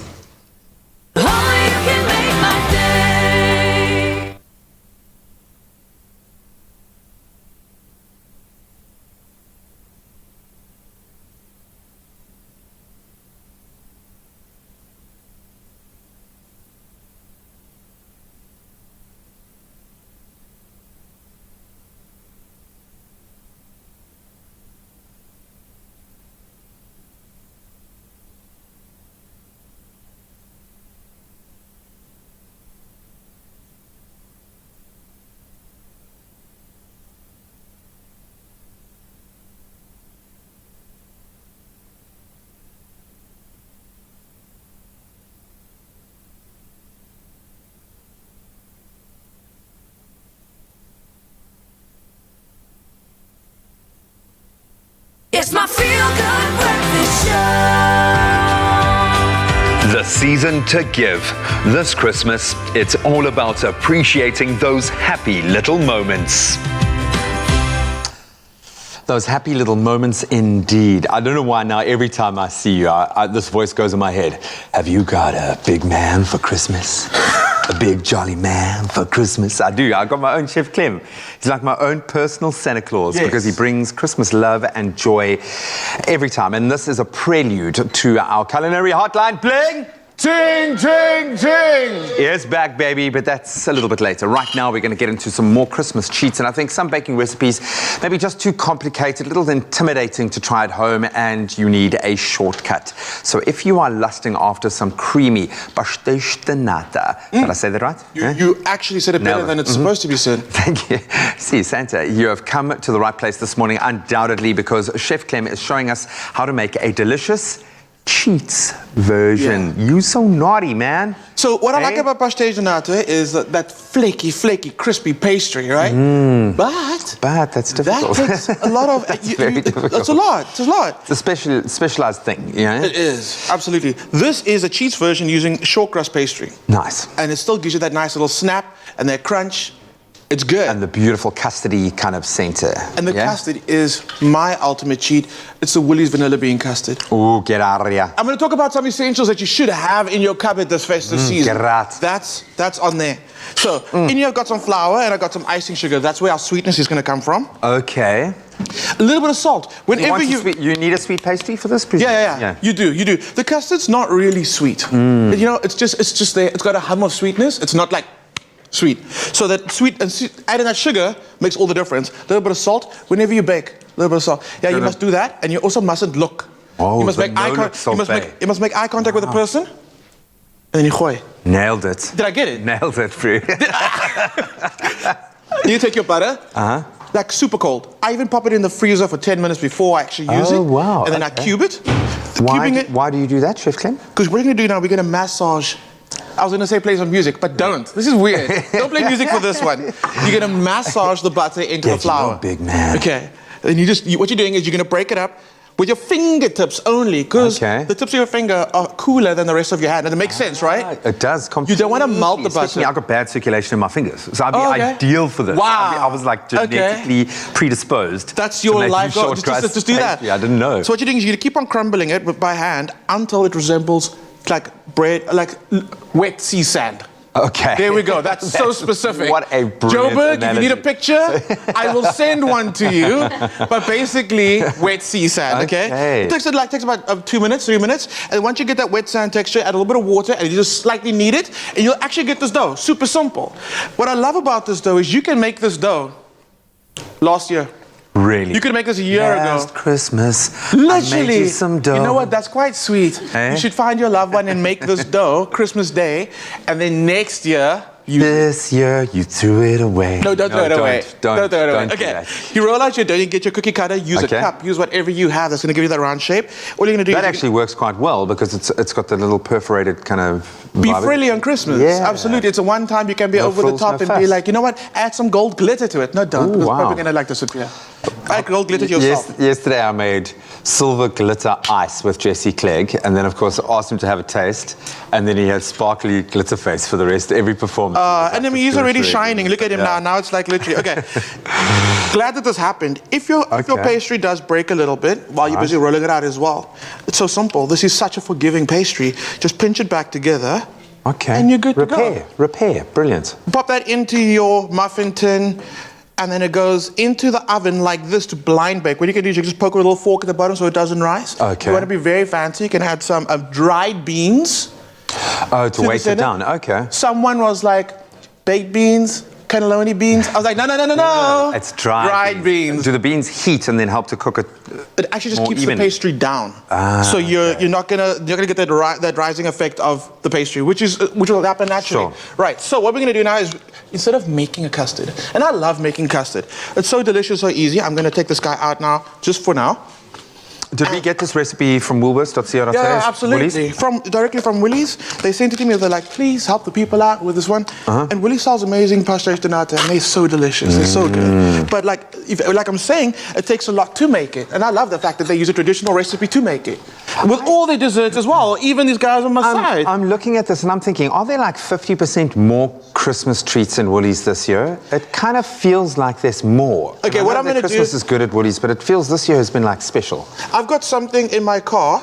It's the catalog for all their delicious desserts, okay? When the culinary hotline starts, I'm going to show you. Thank you. It's beautiful. It's just like the North Pole exists in Woolworths. All the goodies are there. Okay. You are the big man for Christmas. I told you, man. Stop it. Jingle all the way. Okay. That goes to the oven. Okay. It's going to cook. And then it has to sit for about 2 hours. Oh. That way the custard sits, which is great because you want to make this the day before. You don't want to mess with it. Okay. Another pantry item you need for the festive season are the frozen berries. For sure. They're absolutely delicious and they're picked at their prime. And I love that because if you buy berries fresh and then you're leaving them in your freezer for a little bit and you're only eating them like 2 weeks later, you're going to get like a different flavor, right? Sure. You're not going to get that fresh berry No, flavor. you want them to pop. I got butter on my fingers. Graham, can you help me out? I got butter on my hands. Now you put butter on this thing. I don't think No, I did. Wow, guys. Let's just do this. Cut it to the lower. Yeah, there we go. There we go. So you're gonna add the berries, and this is our same dish that we used to make the tea and shea bread. Are we using all of the berries? All of it. This is the same dish. So we're repurposing the dish that we got from the Woolies tea and shea bread. So pretty, man. It is very pretty. So what we're gonna do now is the berries are slightly sweet, okay? Because they're berries, but they've also got natural tartness in there. And you want to counteract that with a little bit of honey. To kind of, oh wow, okay. And the thing about the festive season is you're allowed to be, like I said, over the top, and things can be a little sweeter. It's the festive season. You earn the right. Yeah, no, it's been a tough year. We need it. We need it. That goes to the oven and you're gonna roast it. So we're not gonna, like we do it in the pot. Yeah. It's gonna intensify the flavor so much. Okay. You're gonna end up with this beautiful, You're gonna get that kind of caramelization going. Absolutely. This on a pancake, this stirred through yogurt, this with custard on top. Yeah, absolutely. Beautiful, man. So it's all about creating different flavor profiles. So we got the butteriness of our pastry, the creaminess of our custard, and now that like fruitiness coming through on the berries. That's so delicious, and it's so easy to make. And it's a cheat. Absolutely spectacular, my friend. Do you like fruitcake? I love fruitcake. Fruitcake, guys. Again, I'm saying this again. Fruitcake and blue cheese. Just try it. Just try it once. Okay. I promise you, I'll do it's it. so good. And I also like these little. When you want a little fruitcake snack, they got these little tinier portions of it, and there's no alcohol in there, which is also really great. You don't want to be like... The nice thing is you can buy that, sneak it in your bag, and you can have it at work. A little bit of Christmas. So that was a nice, as I said, prelude to our culinary hotline bling, where we are going all Christmassy. We are Christmassifying our kitchen today. Now it's time to congratulate one lucky viewer because she has won a 500 Rand voucher courtesy of Woolies. Congratulations to Evelyn Mataola. Congratulations, Evelyn! Woo! While you enjoy your shopping and celebrate Christmas, of course, we're going to give you guys the chance to win as well. If you want to stand a chance of winning that 500 Rand Woolies voucher too, reply to the competition post on Expresso's Facebook or Twitter pages. Tell us what your must-have Woolies pantry staples are for the festive season. We've given you a couple of great clues today. Don't forget to include the hashtag Woolies Christmas, and that competition closes at 9 today. So get on it right now. You can find all the terms and conditions on expressoshow.com. Yummy.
Welcome back to your Feel Good Breakfast Show, Expresso here on SABC3. Now, if there's one thing that 2020 has taught us, it's to love and appreciate the small things in life and to create and find a space where you can truly be yourself. Danielle Weekly, our homeware editor, is here to guide us on how to pick perfect and practical homeware gifts for the special people in our lives this festive season.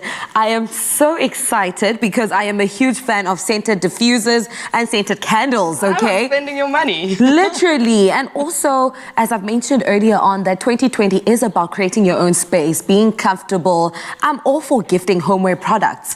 Take me through this range, what we have here on the table. So that was exactly my thinking when it came to homeware as gifts for this year, because I feel like we have spent so much time cocooning this year that it kind of makes sense to give homeware treats. Yeah. Not really sure where we're going to be wearing stuff or doing things, so we might as well just hunker down and enjoy it. The range of candles, and I know you all think I'm obsessed with candles, but now you can also see why, for Christmas this year are really beautiful, and a lot of them come in matching sets. So they've got the diffusers and things, which are like these, with the matching candles. And they're beautifully packaged. So they look like this. They're gorgeous. These are the soy ones, which are kind of a little bit more natural. They've got stone tops and they come beautifully packaged. I'm not the biggest fan of gift wrapping, so I always prefer things that don't actually need any effort whatsoever. And I think these are amazing. And I brought a couple of the faux plants and things because I think they also add a little bit of something to like a bathroom space. If you are buying like some beautiful towels or plants or candles and diffusers and things like that, I think there's a certain indulgence to it that I love. Just have to get in on the candles because, wow. I know, they're gorgeous. It's hard to pick. Yeah, they're glorious. Beautiful. And one thing, a top tip, if you are a candle lover, I'm sure you will know, after you've kind of blown the light off or away, you kind of close it to kind of savor the candle and make it last a little bit longer. Exactly. Exactly. See, things we know we're supposed to do and we don't actually, because you also forget about them. That's true. No, that is absolutely true. When it comes to gifting the different presenters, how would you split these? So these were actually for you. Oh! So there you go.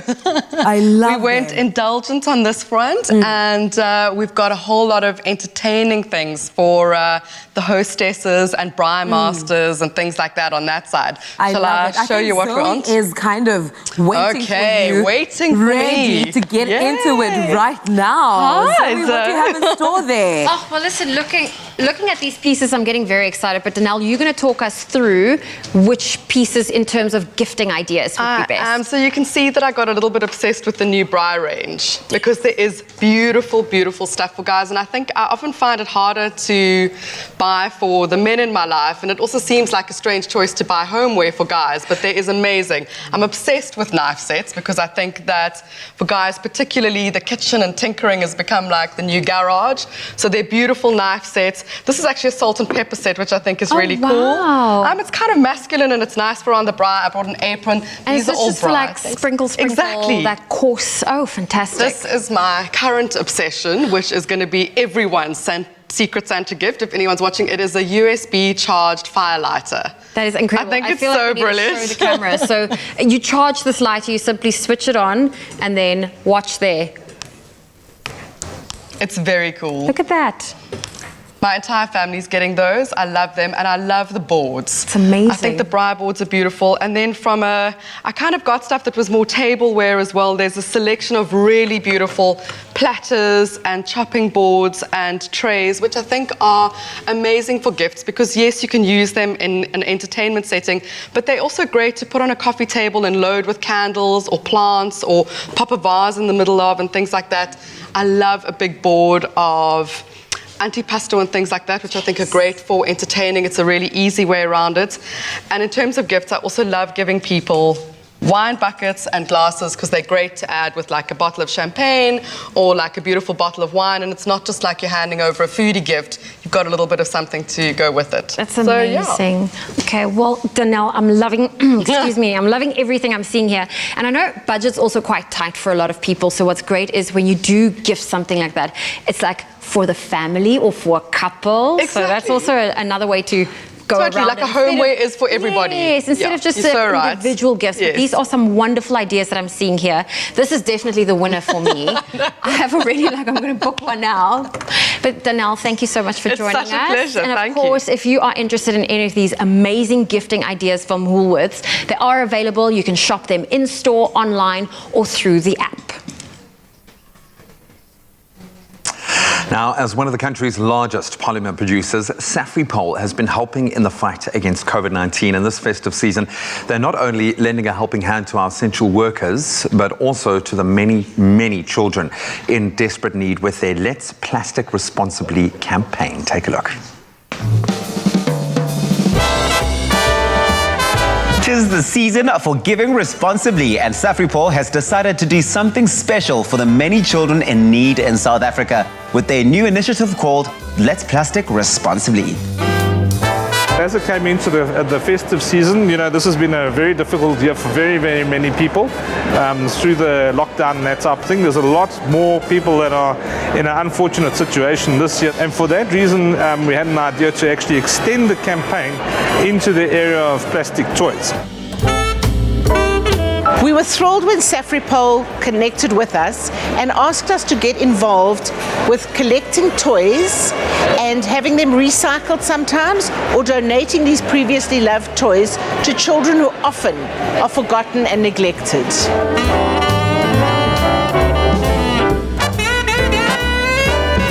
It's the season for giving, so let's do it responsibly. Help your kids to clean out their cupboards and make a difference in the life of a child this festive season. We were really excited to partner on this project. Fourways Mall has wanted to bring the festive joy to all the children in South Africa. It's been a challenging year for everyone, so we are looking forward to celebrating a festive season, and we think it's really important that children in South Africa, everybody gets to enjoy just opening one present. So when Safripol approached us to do the pre-love collection drive and even new gifts for children, we really thought it was a natural fit. I think a project like this is vital for children in need because so often they are marginalized and they feel unloved and completely invisible. And this gives them an opportunity to feel that somebody cared, somebody thought about them and made them feel loved and special, especially over the time of giving. I wanted to be a part of this project because kids deserve to be happy and toys makes them happy. Well, I brought with me some Lego sets. And the reason why I brought Lego sets is because Legos are fun and educational. And I believe that toys that are like this, they help a child to learn and develop more faster when they use their imagination and creativity.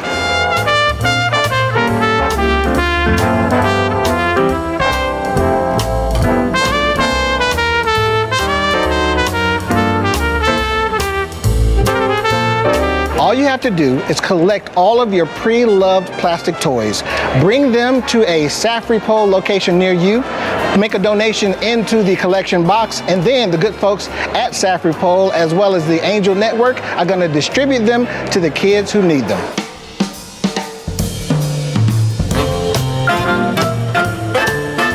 Toys will be donated to the Angel Network beneficiaries, which include orphanages, safe havens, outreach centers, anywhere where there are children who need a little bit of cheering up, a little bit of extra love. Remember that you can take your previously loved toys and put them in the Safripol donation boxes at Fourways Mall, Mall of Africa, the Pavilion and Val Mall. They, along with the Angel Network, will make sure the best ones get reused and repurposed by delivering them to disadvantaged children in need, and they'll recycle the rest on your behalf.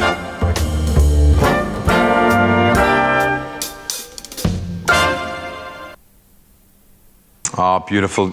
Dory, you shall be loved again. Absolutely love this. It is the season for giving, so let's do it responsibly. Help your children clean out their cupboards, take their previously loved toys and put them in the Safripol donation boxes at Fourways Mall, the Mall of Africa, the Pavilion down in Durbs, the Val Mall, and of course the Blue Route Mall here in Cape Town. They, along with the Angel Network, will then make sure that the best ones get reused and repurposed by delivering them to disadvantaged children in need. And and then they'll recycle the rest on your behalf as well. To find out more info and how you can take part, you can visit safripol.com. But that's not all. You can also take part in their social media competition by taking a picture of yourself and your donation at one of their donation boxes like this. Upload your photo onto the Safripol Facebook page, and don't forget to use that all-important hashtag. You can't play without it, and a hashtag of your relevant mall when you enter in order to stand a chance of winning your share of a whopping 50,000 Rand in festive shopping vouchers. You can find all those terms and conditions on our website. That's expressoshow.com, and the competition is going to be running up until the 16th of December. Thanks for that donation. Now you follow suit and go and make a donation of your own. Join Safripol in donating your previously loved plastic toys this festive season at one of their select donation bins. Make your child happy and let's plastic responsibly.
Join us on the Insider SA this Sunday at 12 midday as Bom superstar Dladla Umshuntlisi invites us into his home. Hitmaker Lady Zamar refreshes her creativity at the pristine De Hoop Nature Reserve.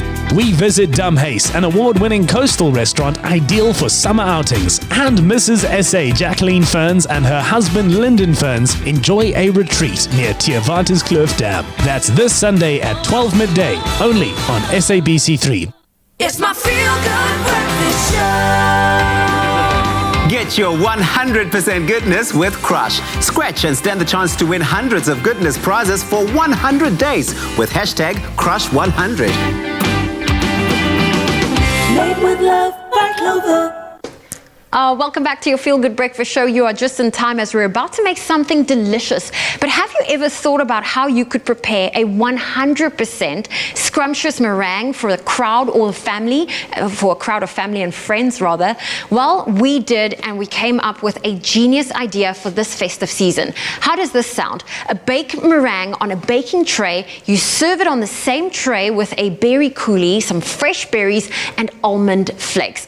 That sounds delicious. And we have private chef Neil Anthony in studio who's going to help us with that. But first, we need to announce our 100% Daily Crush Goodness winner. And today we have one person walking away with a Tefal appliance. So can we get that drum roll, please?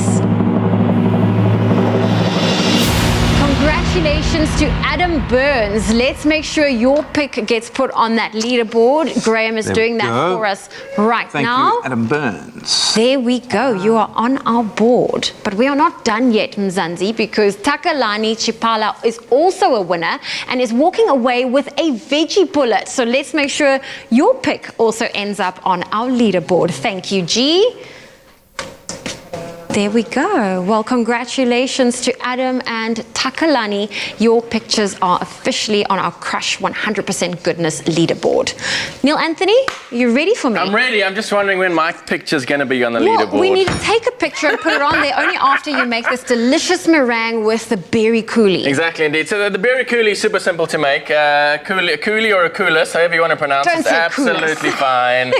You know, we're not going to judge you on how you pronounce coulis or coulis. It's any sort of any fruit you got. We've got some beautiful seasonal fruit there. We've got some strawberries and some blueberries in there.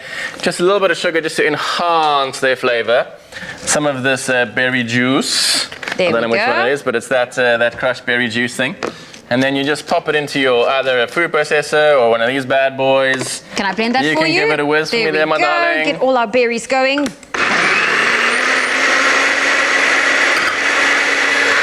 I just love seeing the colours transform. Exactly, there we go. Let me untwist it for you. That's going to be fun if that comes off. Oh, no. And then you get this, you know, is not sort of quite a coulis yet. All you need to do is then to enhance that flavour even more, put it into a boiling hot pan. I was about to ask. I realised that's very hot. It's supposed to be like that. Yeah. And that starts to reduce straight away. And in essence, sort of that is what we want to get ourselves down to. Okay. You can be quite chefy and chuck it into a little bottle like that. Okay. It's quite fun. So you just leave that. You don't have to strain it or anything. You can strain it if you want, but you know, it's not the worst thing if there's a little bit of sort of texture to it as well. It's not the end of the world. So don't feel bad if your coulis has some bits in it. And of course, then also one of the simplest things to make is a meringue. So there's just some egg whites we've got going here. A little bit of cream of tartar goes in. I always suggest an electrical mixer with this. You know, it's a bit of a workout if you've got to do it by hand. And then what we do is just generally, as the egg whites sort of lift up the side of the bowl, add some caster sugar. Always use a nice sort of refined caster sugar as opposed to anything too chunky. Now, so that goes in there, that goes in there. The thing I wanted to know is how did they make meringues in the past without an electric beater? A lot of elbow grease, a lot of beating. So you want to get it to a nice stiff peak. I'm not going to hold this over your head, don't worry. No, but is that the theory? You want it to be as stiff? That's the theory, yeah. You want it to be as stiff so you can hold it above your head. And I don't trust that. So line yourself a baking sheet with some greaseproof paper. And then you bake that at about I like to bake my meringues at about 160, 140. And then turn your oven off and leave it to cool down. Otherwise you get a lot of cracks in it. So yeah, and then you can really just freestyle it. So we just got ourselves some mascarpone cheese, which is really nice and thick and creamy, obviously. So it's almost like, it's obviously like the old classic pavlova style. So you can either go whipped cream, you could go ice cream, you could go whatever sort of tickles your fancy, whoever fancies a tickle. And you know, then you sort of pile it on, and then you can get super rustic with it as well. So you can either then sort of add fresh fruits and all sorts of things, and then of course you can get really chefy with the thing, and you can do sort of that sort of thing. So you can always do that, which is fun. And then just some toasted almonds or some coconut, whatever you want to do, that goes on there. And then just sort of finish it off, and Bob's your 100%. Look at that. You made it look so effortless. No, it is super simple. And then yet again, like you said, you can serve it on the baking tray, so it's super easy for wash up. There we go. And that's Christmas Day dessert done. Quick and easy. Neil, thank you 100% for this amazing thing. It is unbelievable. So this is just how you're going to serve it, I think. Yeah, straight up. I mean, that's it. Put it on the middle of the table and you can just sort of crack it open. You can, you just serve it like that. Yet again, with the baking that meringue at about sort of 160, you get that real nice sort of gooey center, and that's what it's all about. So that's essentially what you want.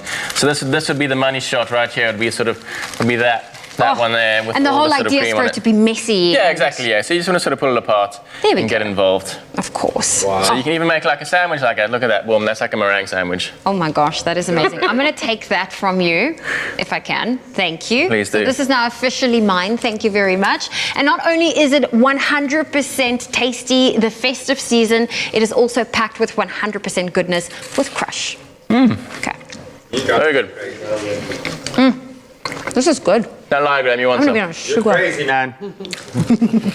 Are you ready to stand a chance to win 100% goodness prizes with Crush, such as Nutri-Bullets, Veggie Bullets, Tefal kitchen appliances, bar fridges, skincare products, fitness products, and vouchers?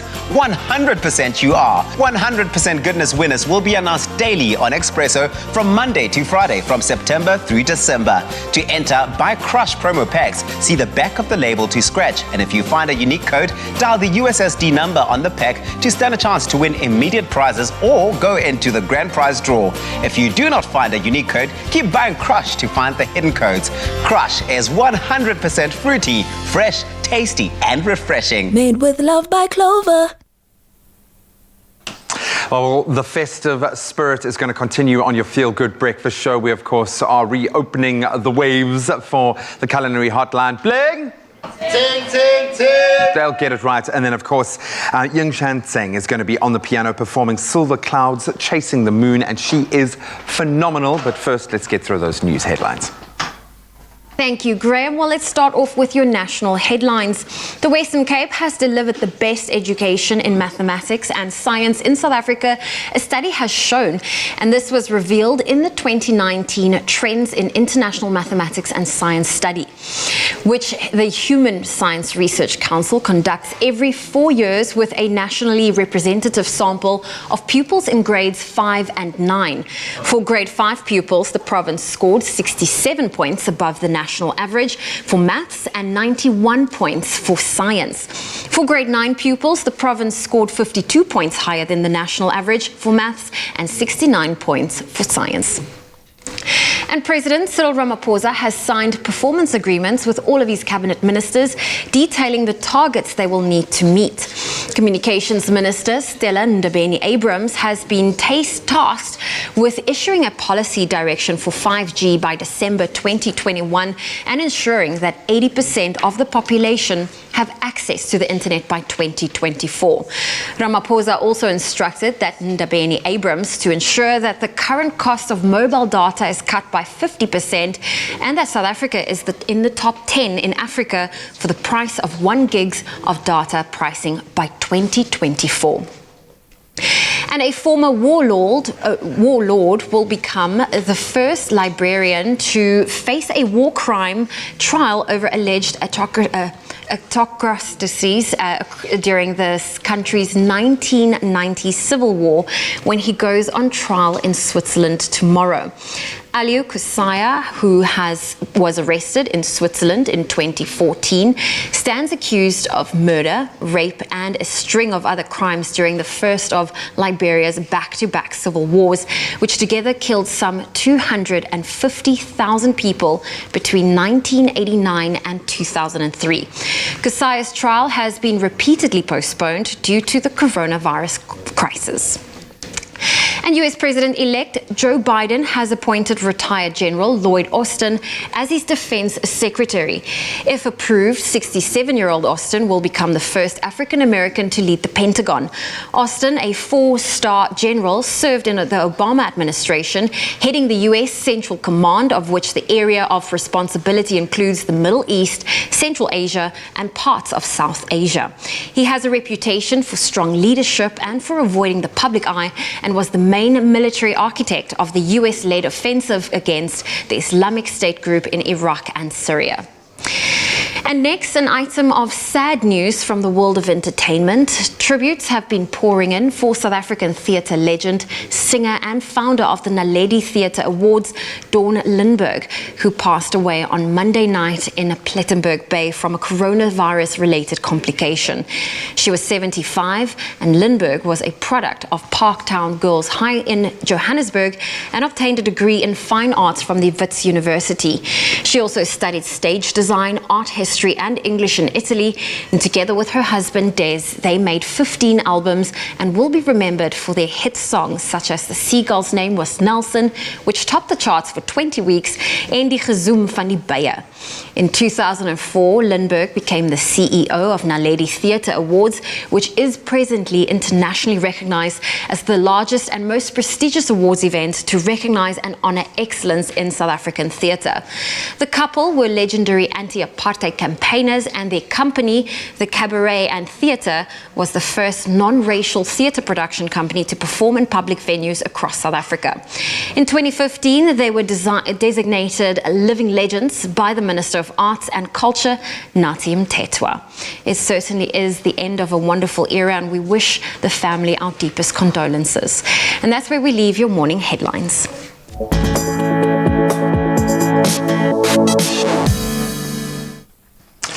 Let's wrap up those sporting headlines for this Wednesday morning, starting with rugby. 3 Springbok Rugby World Cup winners, Tendai Beast and Twararira, Brian Habana and Bismarck Du Plessis were all included in the World Rugby 15's Team of the Decade. This was part of the World Rugby Awards special edition that took place on Monday evening. Current Springbok skipper Siya Kolisi and his team also received a special mention for their fundraising efforts through their #StrongerTogether campaign, which raised more than R1 million over the period of this year. Then, staying with news from the Springbok camp, the Rugby World Cup winners will face old foes England at Twickenham on the 20th of November next year. This match will be the first clash, in fact, between the two teams since the World Cup final last year.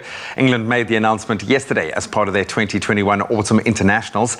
The announcement of the match at Twickenham is the second confirmation now of South Africa's 3-match tour of Europe in November of 2021. And then finally onto football, the world's top 2 footballers, Cristiano Ronaldo and Lionel Messi, again went head-to-head, this time in the UEFA Champions League last night when Juventus and Barcelona clashed.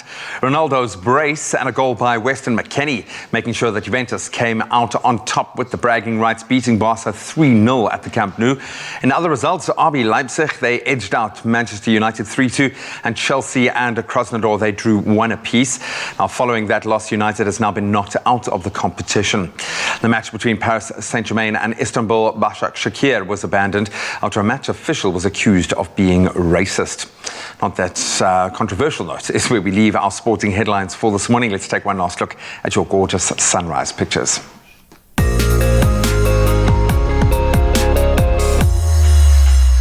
Well, here's a quick recap of those beautiful sunrise photos that we received from our loyal viewers. First up, Alan Rudnicki for your picture from Hout Bay, and that was sent in this gorgeous view of the harbour. Mpumelelo Nkafo from Pietermaritzburg, where very warm temperatures are expected today with a high of 32. Fatah Khan has sent us this picture from the harbour from Richards Bay. Thank you always for sending us those beautiful morning photos. It looks amazing, Fatah. Then Louise G. Cherry posted this sunrise picture from Alberton, where the red skyline, it is absolutely popping. And we also love seeing how you wake up in the mornings at your part of the country. So please continue to share those gorgeous sunrise photos with us on the Expresso Facebook page. Time for us to look at some weather or some interesting news from down under. Intense windstorms and wild weather battered Hillside, a suburb of Melbourne, burying it under tons and tons of tumbleweed. The freak weather event had residents reeling in amazement as the sheer volume of tumbleweed that blew in, some of which was piled waist high. Many residents could not even enter or exit their homes through their front doors. According to the residents, the grass, which is known as hairy panic or witch grass, blew in seemingly out of nowhere. However, local reports say that the tumbleweeds may have blown in from a horse paddock located nearby, creating the first ever grass storm. Well, on that note, let's quickly look at our temperatures for today. If you're in Polokwane, your low is 16, your high 24. Mbombela, 18 with a high of 29.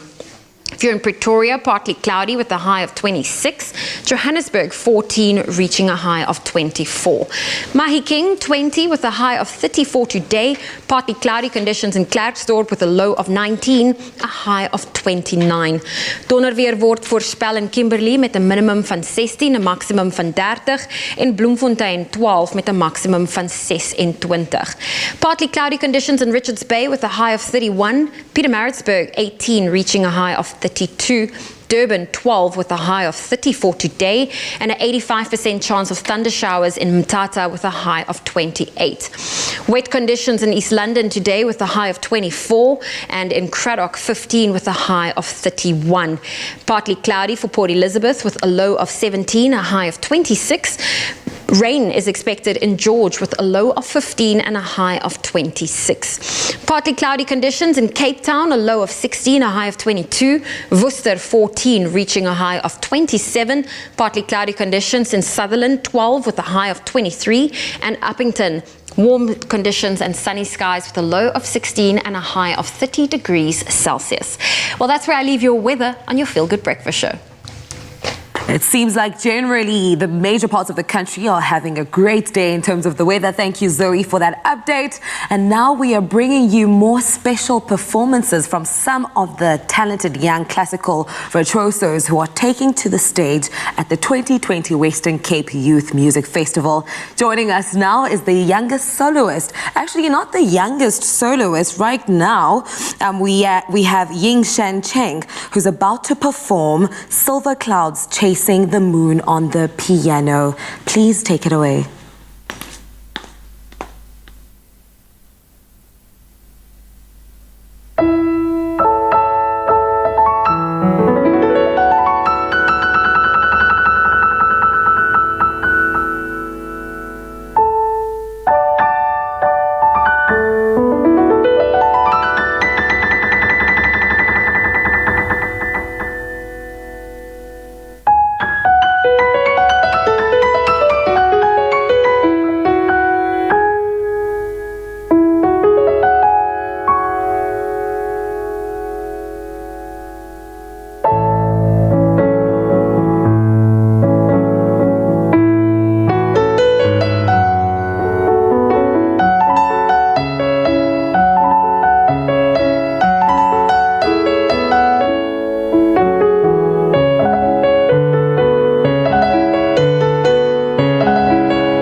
Give it up for Ying Shan Chang.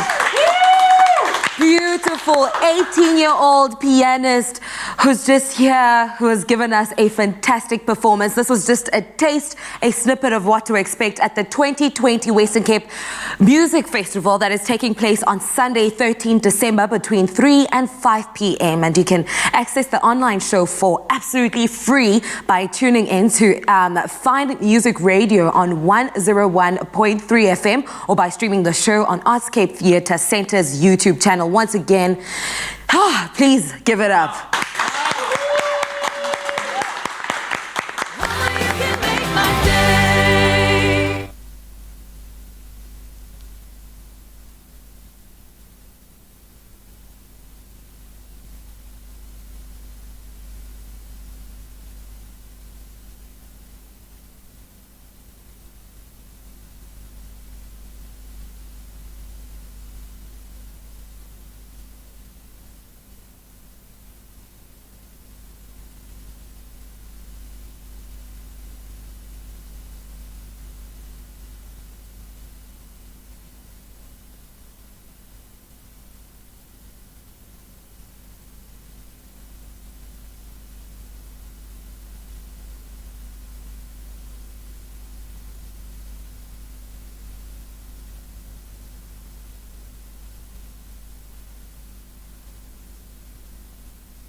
It's my feel-good breakfast show. Welcome back to another installment of the Culinary Hotline. Bling! Ting, ting, ting! Yes, that's right. It's a very special, festive themed hotline just for you. And we've got our big man for Christmas, Chef Clem, in the kitchen to help you out and answer any of your culinary conundrums. Push the boat out, man. Test him. Push it out. Knows everything. Do you have any questions for Chef Clem on all things in the kitchen, or maybe need help with assembling the perfect Christmas table? Well, call us right now. The phone is waiting. It's prepped. It's warming up. 021 110 5552. That's 021 110 5552. So I got some questions for you, buddy. Go. I got some questions. Yesterday you made a beautiful pre-made, made before gravy. From scratch? From scratch. And chicken gravy, that's, you've got it. You've got to have a good gravy. For you need a good gravy. I mean, for a good like roast meal, you've got to have it. And now I'm seeing all shapes and sizes of the humble wortel, the carrots in front of us. What's the best way to prepare a carrot for the Christmas table? Well, do you want to help me? We're going to do this together. Okay. Okay, before I do, this is the catalog I was talking about. I know. I had a look. Wow. It is so amazing. Check it out. If you're looking for recipe inspiration or for just how to set your table this festive season, this is it. It's amazing. It's beautiful, beautiful. And there's my boy Scott Parker. I know, he's a male model and he's a senior product developer manager. Yeah, exactly. And get this, at Woolies we just overachieved. So I told you what he did at Woolies. He's also the men's health cover for September. Crazy. I mean, Scotty. Easy, Zoe. Yeah. Scotty, Zoe. we see you, buddy. We see you, buddy. Actually, I'm going to bring Scott to the kitchen before the end of the year. We're going to cook together. Do you hear that, Zoe? Do you hear that? He's married. He's married. He's a married man. Okay. Hey, little eye candy is all good, man. Now let's candy these carrots, buddy. Let's talk about- what do you need, my friend? I was going to ask you, do you like candied carrots? I love it because a carrot is naturally sweet anyway, Yeah, but okay. it lends itself to a sweeter taste profile. Okay. I'm going to make you a nice version of a candied carrot, okay? Okay. So in here I've got some water. And what I'm going to do is I'm going to shallow poach them. So carrots, with the baby carrots, I'm going to be honest with you, I'm not fussed. I take the tops off and I take the tails off. I don't peel them. Sure. There's no need to. With the bigger ones, you can see they look a bit hardy on the outside. They've been through some things. What you're going to do is you want to take your veggie peeler, and honestly, talking about kitchen essentials, this is one of them. That guy, yeah. I think it's like $50, and you might lose it. It's fine, buy another one. But you need this in your kitchen. It saves so much just time. knowing which drawer to put it in. That's the because thing. then it's there with the teaspoons. You're like, no, it's not there. And then it's with the wine open and down. You're just, no, it's not there. Where does it go? Where does it live? You know those handyman tool belts? Yeah. Like you should just get one for the kitchen. I think you need one. Are you fishing for Christmas? Are you fishing? I've got one actually. Okay. Really? You would have one. I do have one. Of course you would have one. But I don't wear it. Okay. So what you do is you skin it, take the tops off. The tops, and I'm saying the tops, it's actually that little black bit Just that's got the little the nib. little nibs on the end. And then what you're going to do is you're going to keep them nice and chunky. People cut their carrots. I'll show you now how people do. But keep your carrots nice and like big, So right? it's got a bit of substance, sure. Exactly. So you're going to add it to your pan, and then I'm going to fast forward. So pretend, okay, no, let me just do this. So what you do is you're going to peel them again, and the reason I want it nice and chunky is because you're going to poach it and you're going to glaze it. If the pieces are too small, because you still want it to have a bit of crunch. Exactly. It mustn't be too soggy. Is this taking you back to your chef prep days, to your apprentice days? Yes, absolutely. Skin 3,000 carrots, go. Literally every day. So what we're doing now is we got the carrots in there. Okay. And again, we add a little bit of water in there. We add a little bit of When you butter. say a little bit, you want like to come up halfway to the like. Yeah. It doesn't have to go all the way up the carrot. I'm adding a little bit of butter that's going to add richness to the carrot. It's going to bring out the flavor of the carrot because there's salt in there. And we are going to add a little bit of salt. Okay, so that's going to start reducing. And essentially what you want to do, you can put the lid on if you want. What's going to happen is it's going to cook the carrot, and plus with the butter that's in there, it's going to add that little glistening to it. Okay. So the bottom of the carrot that's making service to the pan is going to go slightly caramelized. Then, once that does happen, a little bit of honey. The candy goes in. And you do need salt for this. You can't add them overly sweet. It's vibrating. Hang on a sec. Hello? I think we've got Sabir on the line. Sabir, very good morning. How are you? Good morning. I'm good, thanks. I don't know if anyone else can hear you. Can you guys hear Sabir?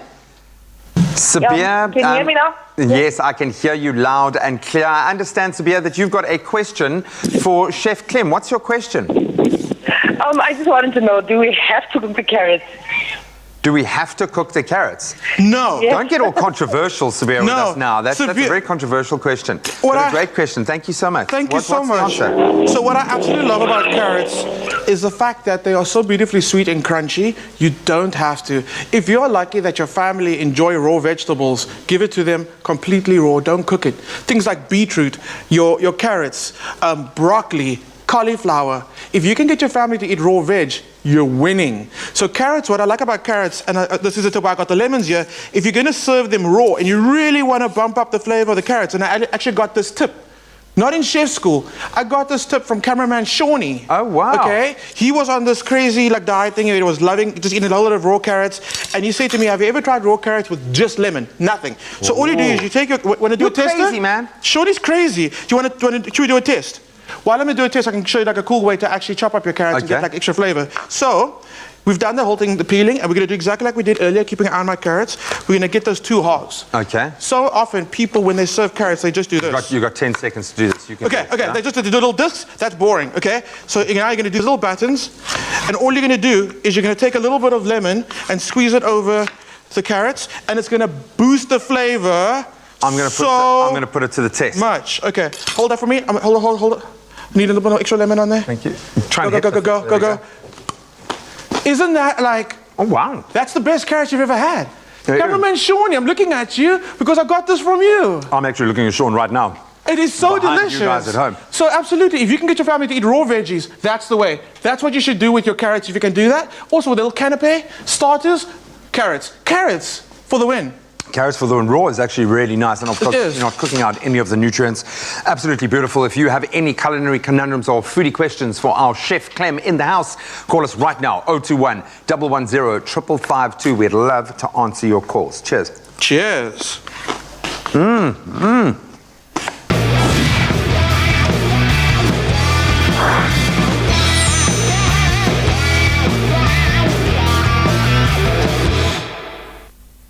Now that we are all sorted with our Christmas side dishes, let's talk movies that are yet to come. With JP Sebastian, we're going to start off with The Marksman. You're already frowning. Are you not like a B-grade action movie type person? Come on. B-grade? Why? Oh, look, shame. B-grade's got a bad name, but I just mean like, fast food action. It's not going to stick in your soul for the rest of time. You're not going to meditate on, ooh, The Marksman changed my life. It's a Liam Neeson movie. If you love the fact that there's 6 Taken movies, I'm sure that you could be quite pleased that Liam Neeson is back and he's armed. like seriously, like there are some movies where I've seen he never uses a gun, but the poster's always like, he finds a gun somewhere. Like he has a stash. I don't know, he sellotapes it to his buttocks or something. I like this guy though. He is cool. Yeah. What I like so much is that even if he's doing something that's gas, he still does 120%. Yeah. Some actors, he'll be like, I picked up the check, bye, kind of thing. But he's a great thespian. He's just a great actor as well. And so the Marksman, he is naturally a rugged ex-military man, and he's just trying to live out his retirement, unbothered by his family. He seems to want to be alone, but then he has a family foisted on him, thrust into his lap in a way. When he comes across people desperate to cross the Great Wall that Mega Man was trying to build. And so he tells them, look, the nearest road is very far away. You're going to die out there. Let me call Customs and Border Patrol. Liam, have you been watching the news? ISIS is also the bad guy here, not just the Mexican cartels who are chasing these poor people. So, conspicuously missing from the entire trailer is any mention of ISIS or Customs, who have been chucking children in cages. The main bad guy is just these drug soldiers who are hunting down this kid who I think is delivering great deals of cash to a trafficker inside the United States.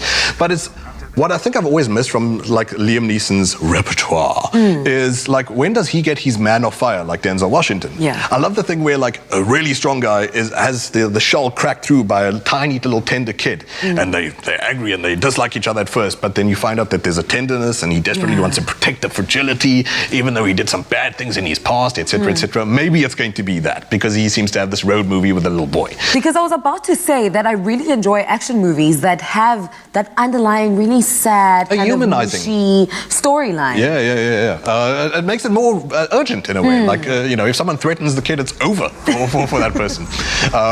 As it was for that guy you just saw there. Oh, that's bad special effects. But look, don't drag it, okay? I couldn't. I love Liam Neeson too much. April 30th in South Africa is when that releases, but who knows? Maybe if we can get enough injections in our arms by that time, maybe we get it earlier. Who knows? Oh my goodness, JP, I'm over you now.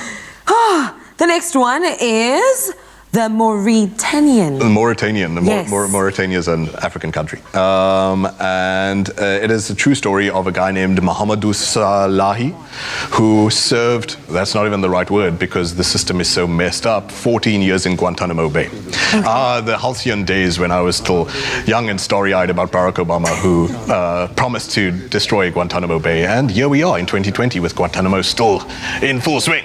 And Jodie Foster is a great face there. That's not Jodie Foster, that's Benedict Cumberbatch, and also Shailene Woodley appear in this movie. Those are the big names. This is the guy, Dr. Something on the... Dr. Magic Man. I've just forgotten his name as well. So he's Dr. Strange. Our director. Thank you, Vardy, for helping the two helpless children on the couches here. Thank you, Mr. Director. Dr. Strange, that's Benedict Cumberbatch, correct. And Jodie Foster, who we know obviously from Silence of the Lambs and a whole career of just fantastic acting. Nearly said the wrong word there. And Shailene Woodley, who is also a fantastic young actress we know from the Divergent series, but shame, she's such a great person for being the way she is politically involved in her personal life. We won't get into right now. But this is clearly another movie where it's a battle cry from that perspective again. The director is the same guy who did The Last King of Scotland. So very much finger on the pulse about what the questions we need to have about justice. So Mahamadou Salahi was imprisoned and they're put on military tribunals. There's no jury of your peers. There's no due process. 800 people went in and out of Guantanamo and he had no charges brought against him and was released in 2016, no charges. So his life was destroyed. And so this is from his memoir that he wrote in Guantanamo Bay, and which the army redacted a lot of information from. The trailer shows that Jodie Foster is this lawyer who wants to defend this guy because she believes in the law. Benedict Cumberbatch is this guy who's convinced that Salahi was a recruiter of the guys who flew the planes into the towers. You start to learn, even in the trailer, that none of that is as it seems. And both of them are being played. And Koki has been written over valuable information. And things are being hidden and withheld. And because this is the truth about Guantanamo Bay, a thing that should have been closed by 3 American presidents already. Is this based on a true story? Yes, it is. It is the memoir of Mahamadou Salahi, who spent 14 years in prison for nothing. Yeah, this one is quite intense, And but it's by I a great love director, educational. Last King of Scotland, Academy Awards. Remember the one with Forrest Whitaker that he won the Oscar for? So you know you're dealing with a competent director, and this will deal unflinchingly with the fact that there is still torture happening there. There is waterboarding, there's sleep deprivation, there's all sorts of horrible things JP doesn't have the time to describe because he's the movie guy, not the politics guy. But And then, JP, wait, when should we expect this movie to There's no date in SA just yet, Okay. but I think it's still waiting to see if it ends up being streamed in America or if it gets big screened in America. Chances are that we usually get these kinds of things big screened because we don't have all the streaming services that America has. We'll find out probably early next year. All right, cool. Thank you so much, JP, for always coming through and getting us on to what to expect when it comes to movies. Listen, man, it's the festive season. Why not explore these movies that we talk about and let us know which one you are looking forward to?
It's my feel-good breakfast show. Welcome back. You're still locked in. It's your feel-good breakfast show. And wouldn't it be nice to just walk outside to a garden filled with all your favorite flowers, neatly trimmed hedges, freshly mowed lawns, and of course, even delicious vegetables and herbs. Well, from reducing stress to giving us the vitamin D boost we all need, and even helping us eat healthier, a home garden has more impact on our life than we actually realize. And this is why knowing how to cultivate one is so important. And with over 200 dealers across South Africa forming an integral part of the Still brand, we're joined by their marketing manager, Nadine Green, who is here to tell us everything we need to know about embracing using our green fingers. Nadine, how are you doing this morning? I'm very well, thank you. It's so good to have you in the studio, and now we're talking about something which is close to my heart. I've learned so much about gardening, but I mean, for everybody else out there, why is this campaign so important to you? We're talking about bringing nature home. As a brand, Still has always been driven to get people, or to motivate people to get outdoors and get active, whether it be in their home gardens or in greater nature. You've mentioned some of the health benefits already, from reducing stress to lowering blood pressure to just putting you into a better mood. This year with the pandemic and people being stuck at home, it became more important than ever for people to embrace their home spaces, their outdoor spaces at home. It's been encouraging for us to see that a lot of people have found a very welcome sanctuary in their own outdoor spaces. It's something that the whole family can get involved in. It's something that anybody can do, and that is why Still has been driving people to #bring nature home. I couldn't agree more. I think the fact that lockdown just brought that extra sense of value to our gardens, I'm sure that a lot of people are going to want to make it that much better, and with Festive coming through, that means we've got more time to attempt these projects. For anybody starting out, I mean, what is your advice to these beginners attempting all these new garden projects? My advice would be to start small. You don't want to take on a massive project that overwhelms you and leaves you stressed. The idea is to have fun. So plan ahead, know what you're going to do, have a clear idea of what you're trying to achieve before starting. It's absolutely important to have the right equipment. So chat to your local garden dealer or your Still dealer, hardware store about your project, what you're trying to achieve and what you need to achieve that. Another important factor is to please use this right safety equipment, use the equipment correctly and what it is intended for. From seeing some of the videos from some of my friends attempting tree houses and doing it with a spanner, I think that's not the way to go. So you're definitely on the right track. Yeah. So there are so many resources that you can find to help you or to give you guidance on any DIY project that you want to do. Look at YouTube, for example. There is so much, although the reliability of a lot of it is very questionable. Yes. So make sure that the advice you're taking and the resources that you're using come from a reliable source. I love that, and the fact that you're using good tools just makes the job that much easier, so you don't have to slave away. So some of the misconceptions when it comes to having your own garden, what are they and why is it just not true? You know, there are so many. One that we often hear is, I just don't have the space.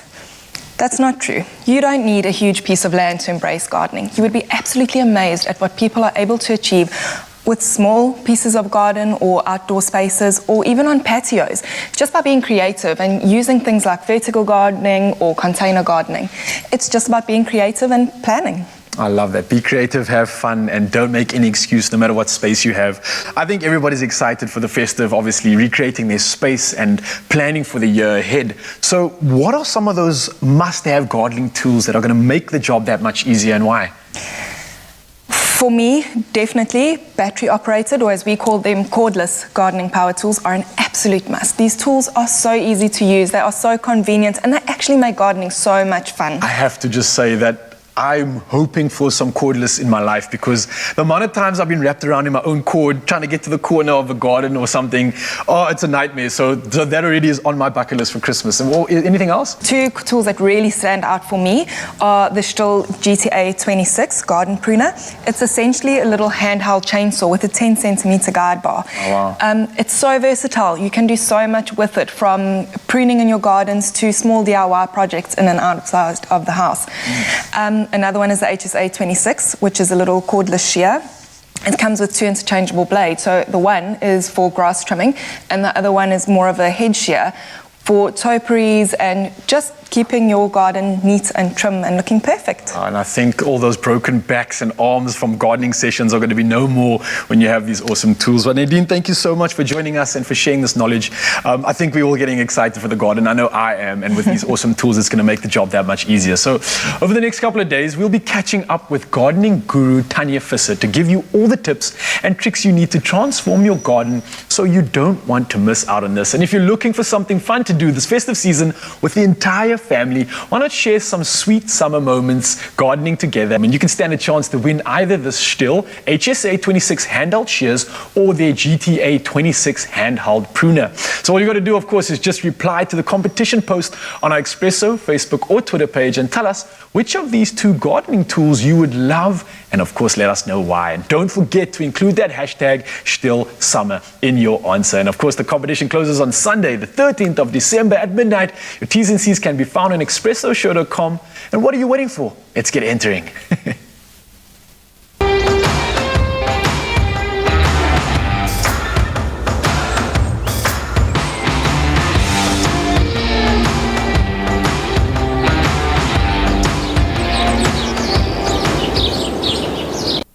Are you ready for a little craziness in our store? Our Christmassy elves are there. Santa is here. Ho, ho, ho. Santa no comments on my girth, please. No comments on my girth. We are not going to eat our beard. Okay, we're going to try not to eat our beard, at least. Okay, we're going to have a lot of fun here. I want you to buckle up because we are going to have a lot of fun with some of the must-haves for Christmas and possibly a day out at the beach. So to help you focus on what really matters, enjoying yourself and staying safe in the sun, we've got the ultimate Crazy Store Summer Obstacle Course. Ladies, are you ready for the challenge? I am ready. Kutli, you've got your game face on, What man. are you You've going to do got with all your hair? Nothing, I'm just going to let it be. Just let it do its thing. Okay. So we're going to start with our first obstacle, okay? You are going to have to seat your bums inside our inflatables, okay? And you're going to race to this point of, I'll even stand here.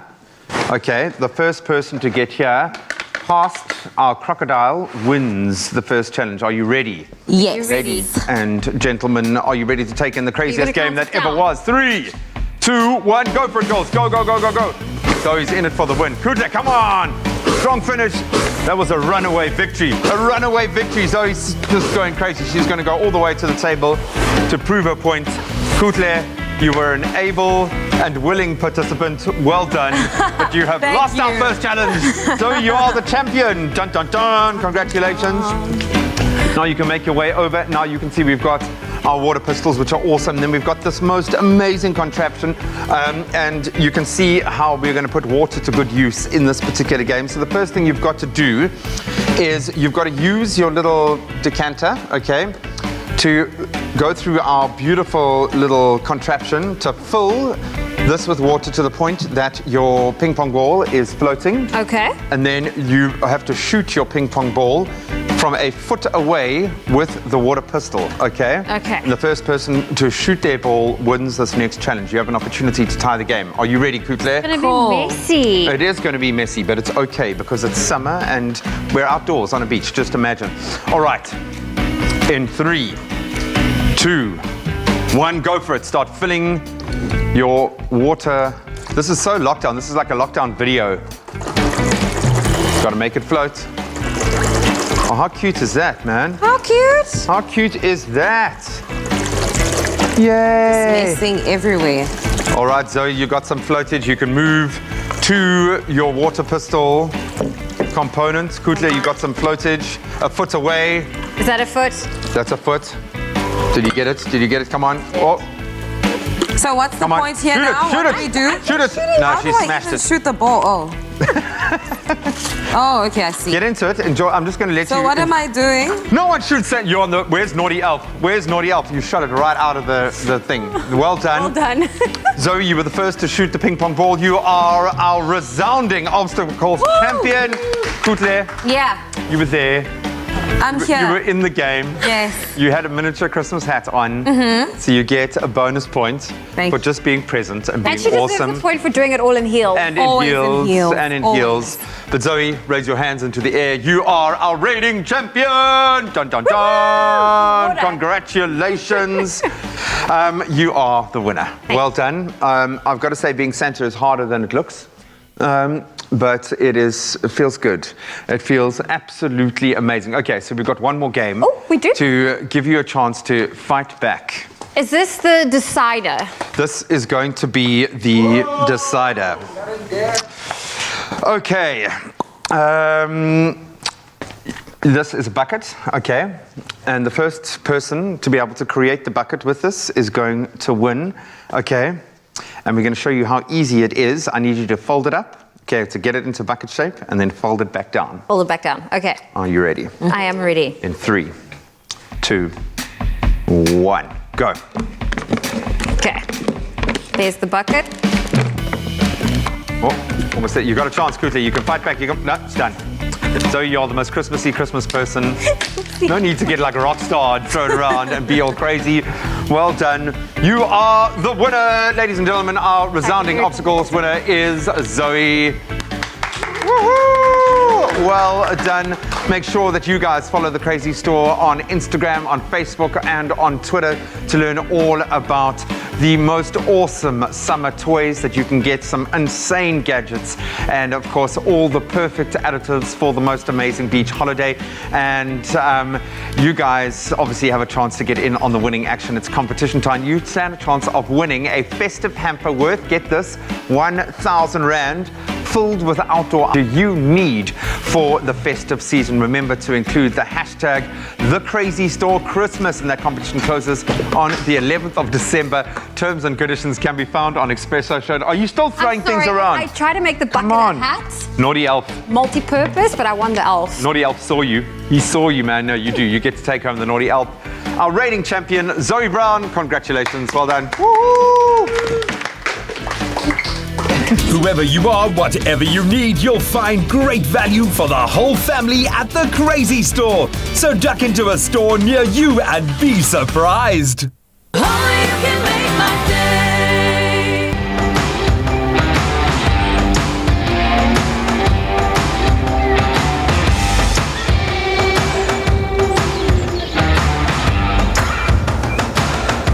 It's great to be outside, loving your green spaces, enjoying the transformation you can bring about with your hands. Make Stihl part of your sweet summer magic, because with Stihl, summer is better. And so is your home. Bring nature home with Stihl.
It's my feel-good breakfast show. Welcome back to the Culinary Hotline. Bling! Ting, ting, ting. We are joined yet again by Chef Clem on our foodie panel to help you with any of your culinary conundrums, especially if you're hosting the family for the festive season feasting. And if you have any questions for Chef, you can, of course, dial in right now. Call us on 021 110 5552. We've had a ton of great questions come through. Thank you so much. But I'm going to focus first on more of the veggies. I think, we've obviously discussed kind of, carrots and how you can really dress them up. You can have them kind of al dente. You can have them kind of somewhat net as they are, how you can prepare them. I love the candied carrot option. Let's talk about green beans. Nice and accessible, inexpensive. What's a great way to prepare green beans for What I love about table? green beans is the fact that, just like carrots, if you know how to prepare them well, It's so rewarding. You don't need to spend so much money on like fancy ingredients. It's simple ingredients, and they don't need a lot. They don't need a lot of cooking. That's the thing about vegetables. We're so used to seeing green beans being grey beans. That's how I was going to say, because it can go horribly wrong with it. It can. So the first thing you want to do, and again, green beans you can eat raw. Yeah. So if you want to add them raw to a salad, I would definitely, because they're quite fibrous, I would definitely recommend like just slicing them up a little bit. Let's first talk about the green bean, the anatomy of the green bean. Okay, the tops you always want to take off. That's so woody. You'll be chewing for days. So that comes off. And then the tail you can leave on. Okay. All right? I mean, do you take the tail off? No. No, I don't. I think it's great. So what you do is if you are going to serve them raw, just like on a diagonal, just to break it up a little bit. Okay. And they are so sweet and delicious, but what I love is they love robust flavors. If you want to add that to a salad with some, I won't say coriander, but coriander, and a little bit of soy sauce, a little bit of ginger, a little bit of chili, just like give it a second to kind of marinate in that sauce. It's so delicious. It sings. It's so good. Also, if you're having a sushi craving and you know, and you really want to just get that little sushi fix, that works so well. That crunch and the soy sauce, you'll be sorted. Perfect. Okay. Nice. I like that. So I showed you now how to take the tops off. And the easier way is just to line them all up instead of doing one by one. Because again, working in restaurants, that's your job. And if you're spending 2 hours every day, 9 hours. Yeah, it's hectic. So what I do is, let me pop it there for a second. All I do is I just line them up. Obviously get all the tops in line, and then just take that off. Perfect. That's all you need to do. If they are a little dirty, because believe it or not, they come from the ground, a simple rinse. Just a little rinse to get any dirt off them, and that's all you need. Beautiful. So, what I want to do for these is I want to steam them. Steaming is really great. Hang on a second. Wow, okay. Lid back on. Hello? Hi, can you hear me? I can hear you. Who am I speaking to? Is this Omalelo? Yes, it is. You've got Graham and Clem here on the line. Great to connect with you in this festive season. What's your culinary conundrum for Chef Clem? I just wanted to ask, how do you make the perfect pancake? Oh, good question. It's something we have covered on the show. Great question. Thank you, my man. Keep listening. Keep listening. But I'm glad that you're asking this question because during the festive season, you're going to be entertaining a lot. Even if you're not entertaining like groups of people, you're going to be cooking a lot more at home and looking for a lot of recipe suggestions. We've got that recipe on the website, but it's simple. It's eggs, flour, melted butter, a little bit of sugar if you want, a little bit of vanilla if you want. Okay. Simple recipe. Did I say milk? Yeah. Milk. Okay. Here's my tip. Make your pancake batter the day before. And that'll give you a much better texture. It gives the flour in there a chance to hydrate inside your batter. So go to our website, check out the pancake recipe, try it. And Expressoshow.com is where you'll find it. Make it in a big jug, so the next morning when you're actually making it, you just pour and you go. Another tip is use a non-stick spray on your pan. Even if it is a non-stick pan, it's going to break your heart when your pan sticks it and it breaks. So you always use a non-stick spray for your pan, and you should be good. Beautiful stuff, man. Done and dusted. Umalelo, I hope that helps you out. So as you continue to cook steam our green beans there, I got a question that came through on social media. Mark Gavin asking, what's the best way to prepare a smiley? Oh, I love smileys. You like smileys? I have never had one. Okay, it's beautiful, beautiful, beautiful. Okay, before I answer that question, I've added my green beans on my carrots to a steamer, and the reason I cut my carrots like this is because I wanted to be the same size or as close to the same size as the green beans, so they can cook at the same time. That's going to steam, that's going to stay super vibrant, orange and green. It's going to be beautiful. Okay, smiley. Love smileys. Here's the thing. You often see people finishing it off on the braai. Okay. You can't really cook a whole smiley on the braai from beginning to end. What's going to happen is that meat's going to be so tough and so chewy, no one's going to really like it. What I always suggest is I always marinate the smiley heads, and then I roast them in the oven. I put it in a big roasting tin with foil over the top, and I pre-roast them to start cooking that meat, basically to the point where the meat's 90% done. Then get that braai nice and hot, and then you put the heads on the braai. And you finish it off, and you just turn it around. Okay. That's where the aromatic smoke comes from. And I really like it because it's inexpensive, and it's kind of like a showpiece. If I go to someone's house for dinner and there's smileys on the table. Smiley, it's special. Wow. It's a showstopper, so It's a showstopper. Just very quickly, a question came in from Jennifer, and she was asking, she's got fruit mince that's expired. Can she still use it? 100%. Really? The good thing about you're talking about the fruit mixture. Yeah. The thing about that is during the drying process, all the moisture is taken out and the sugar level is concentrated. Once the moisture is taken out, that's what normally causes your food to spoil. And then the sugar is a natural preservative.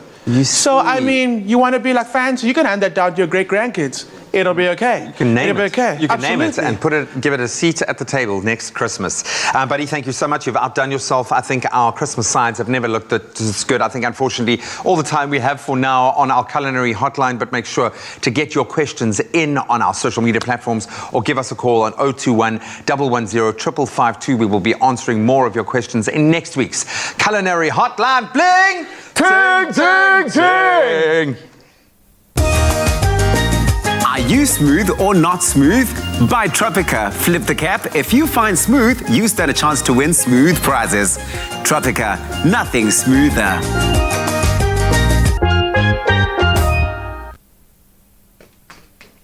Well, here's a reminder that you could be flipping our smooth or not smooth cap wall this Friday if you bought a Tropica and entered the competition this week.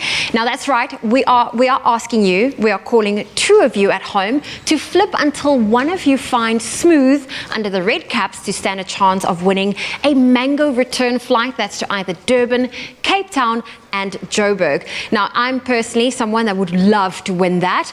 And if there is not a smooth, or at least if you find smooth and not so smooth, the etiquette when it comes to flying, I'm about to tell you. So when boarding a plane, setting in a comfortable flight is likely a top priority.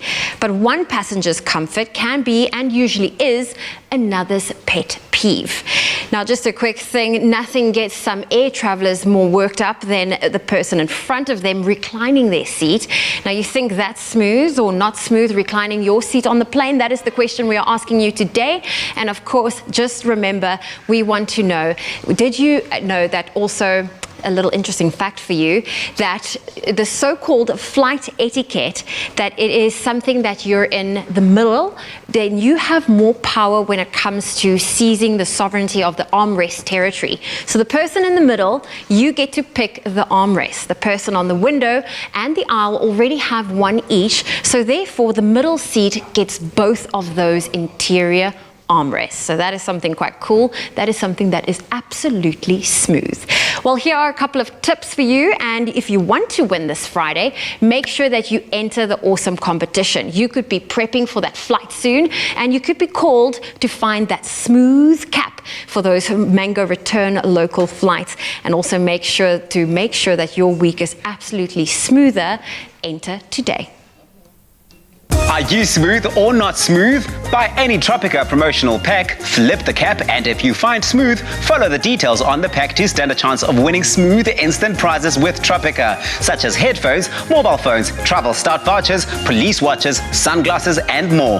Plus, stand a chance of going into the draw to win weekly grand prizes live on Expresso every Friday by flipping a cap. TVs, washing machines, and microwaves up for grabs. The more Tropica you buy and find smooth, the more chances to win. Go on and find your smooth. Tropica, nothing smoother.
It's my feel-good breakfast show.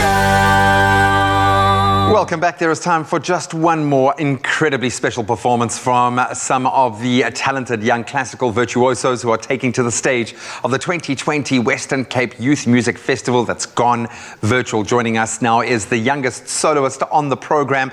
It's 10-year-old Elena Montvoisin, and she's on the piano performing Cat and Mouse.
Clover celebrates spring with exciting giveaways. Look out for selected Clover products in store to stand a chance to win. Made with love by Clover. Another feel-good production.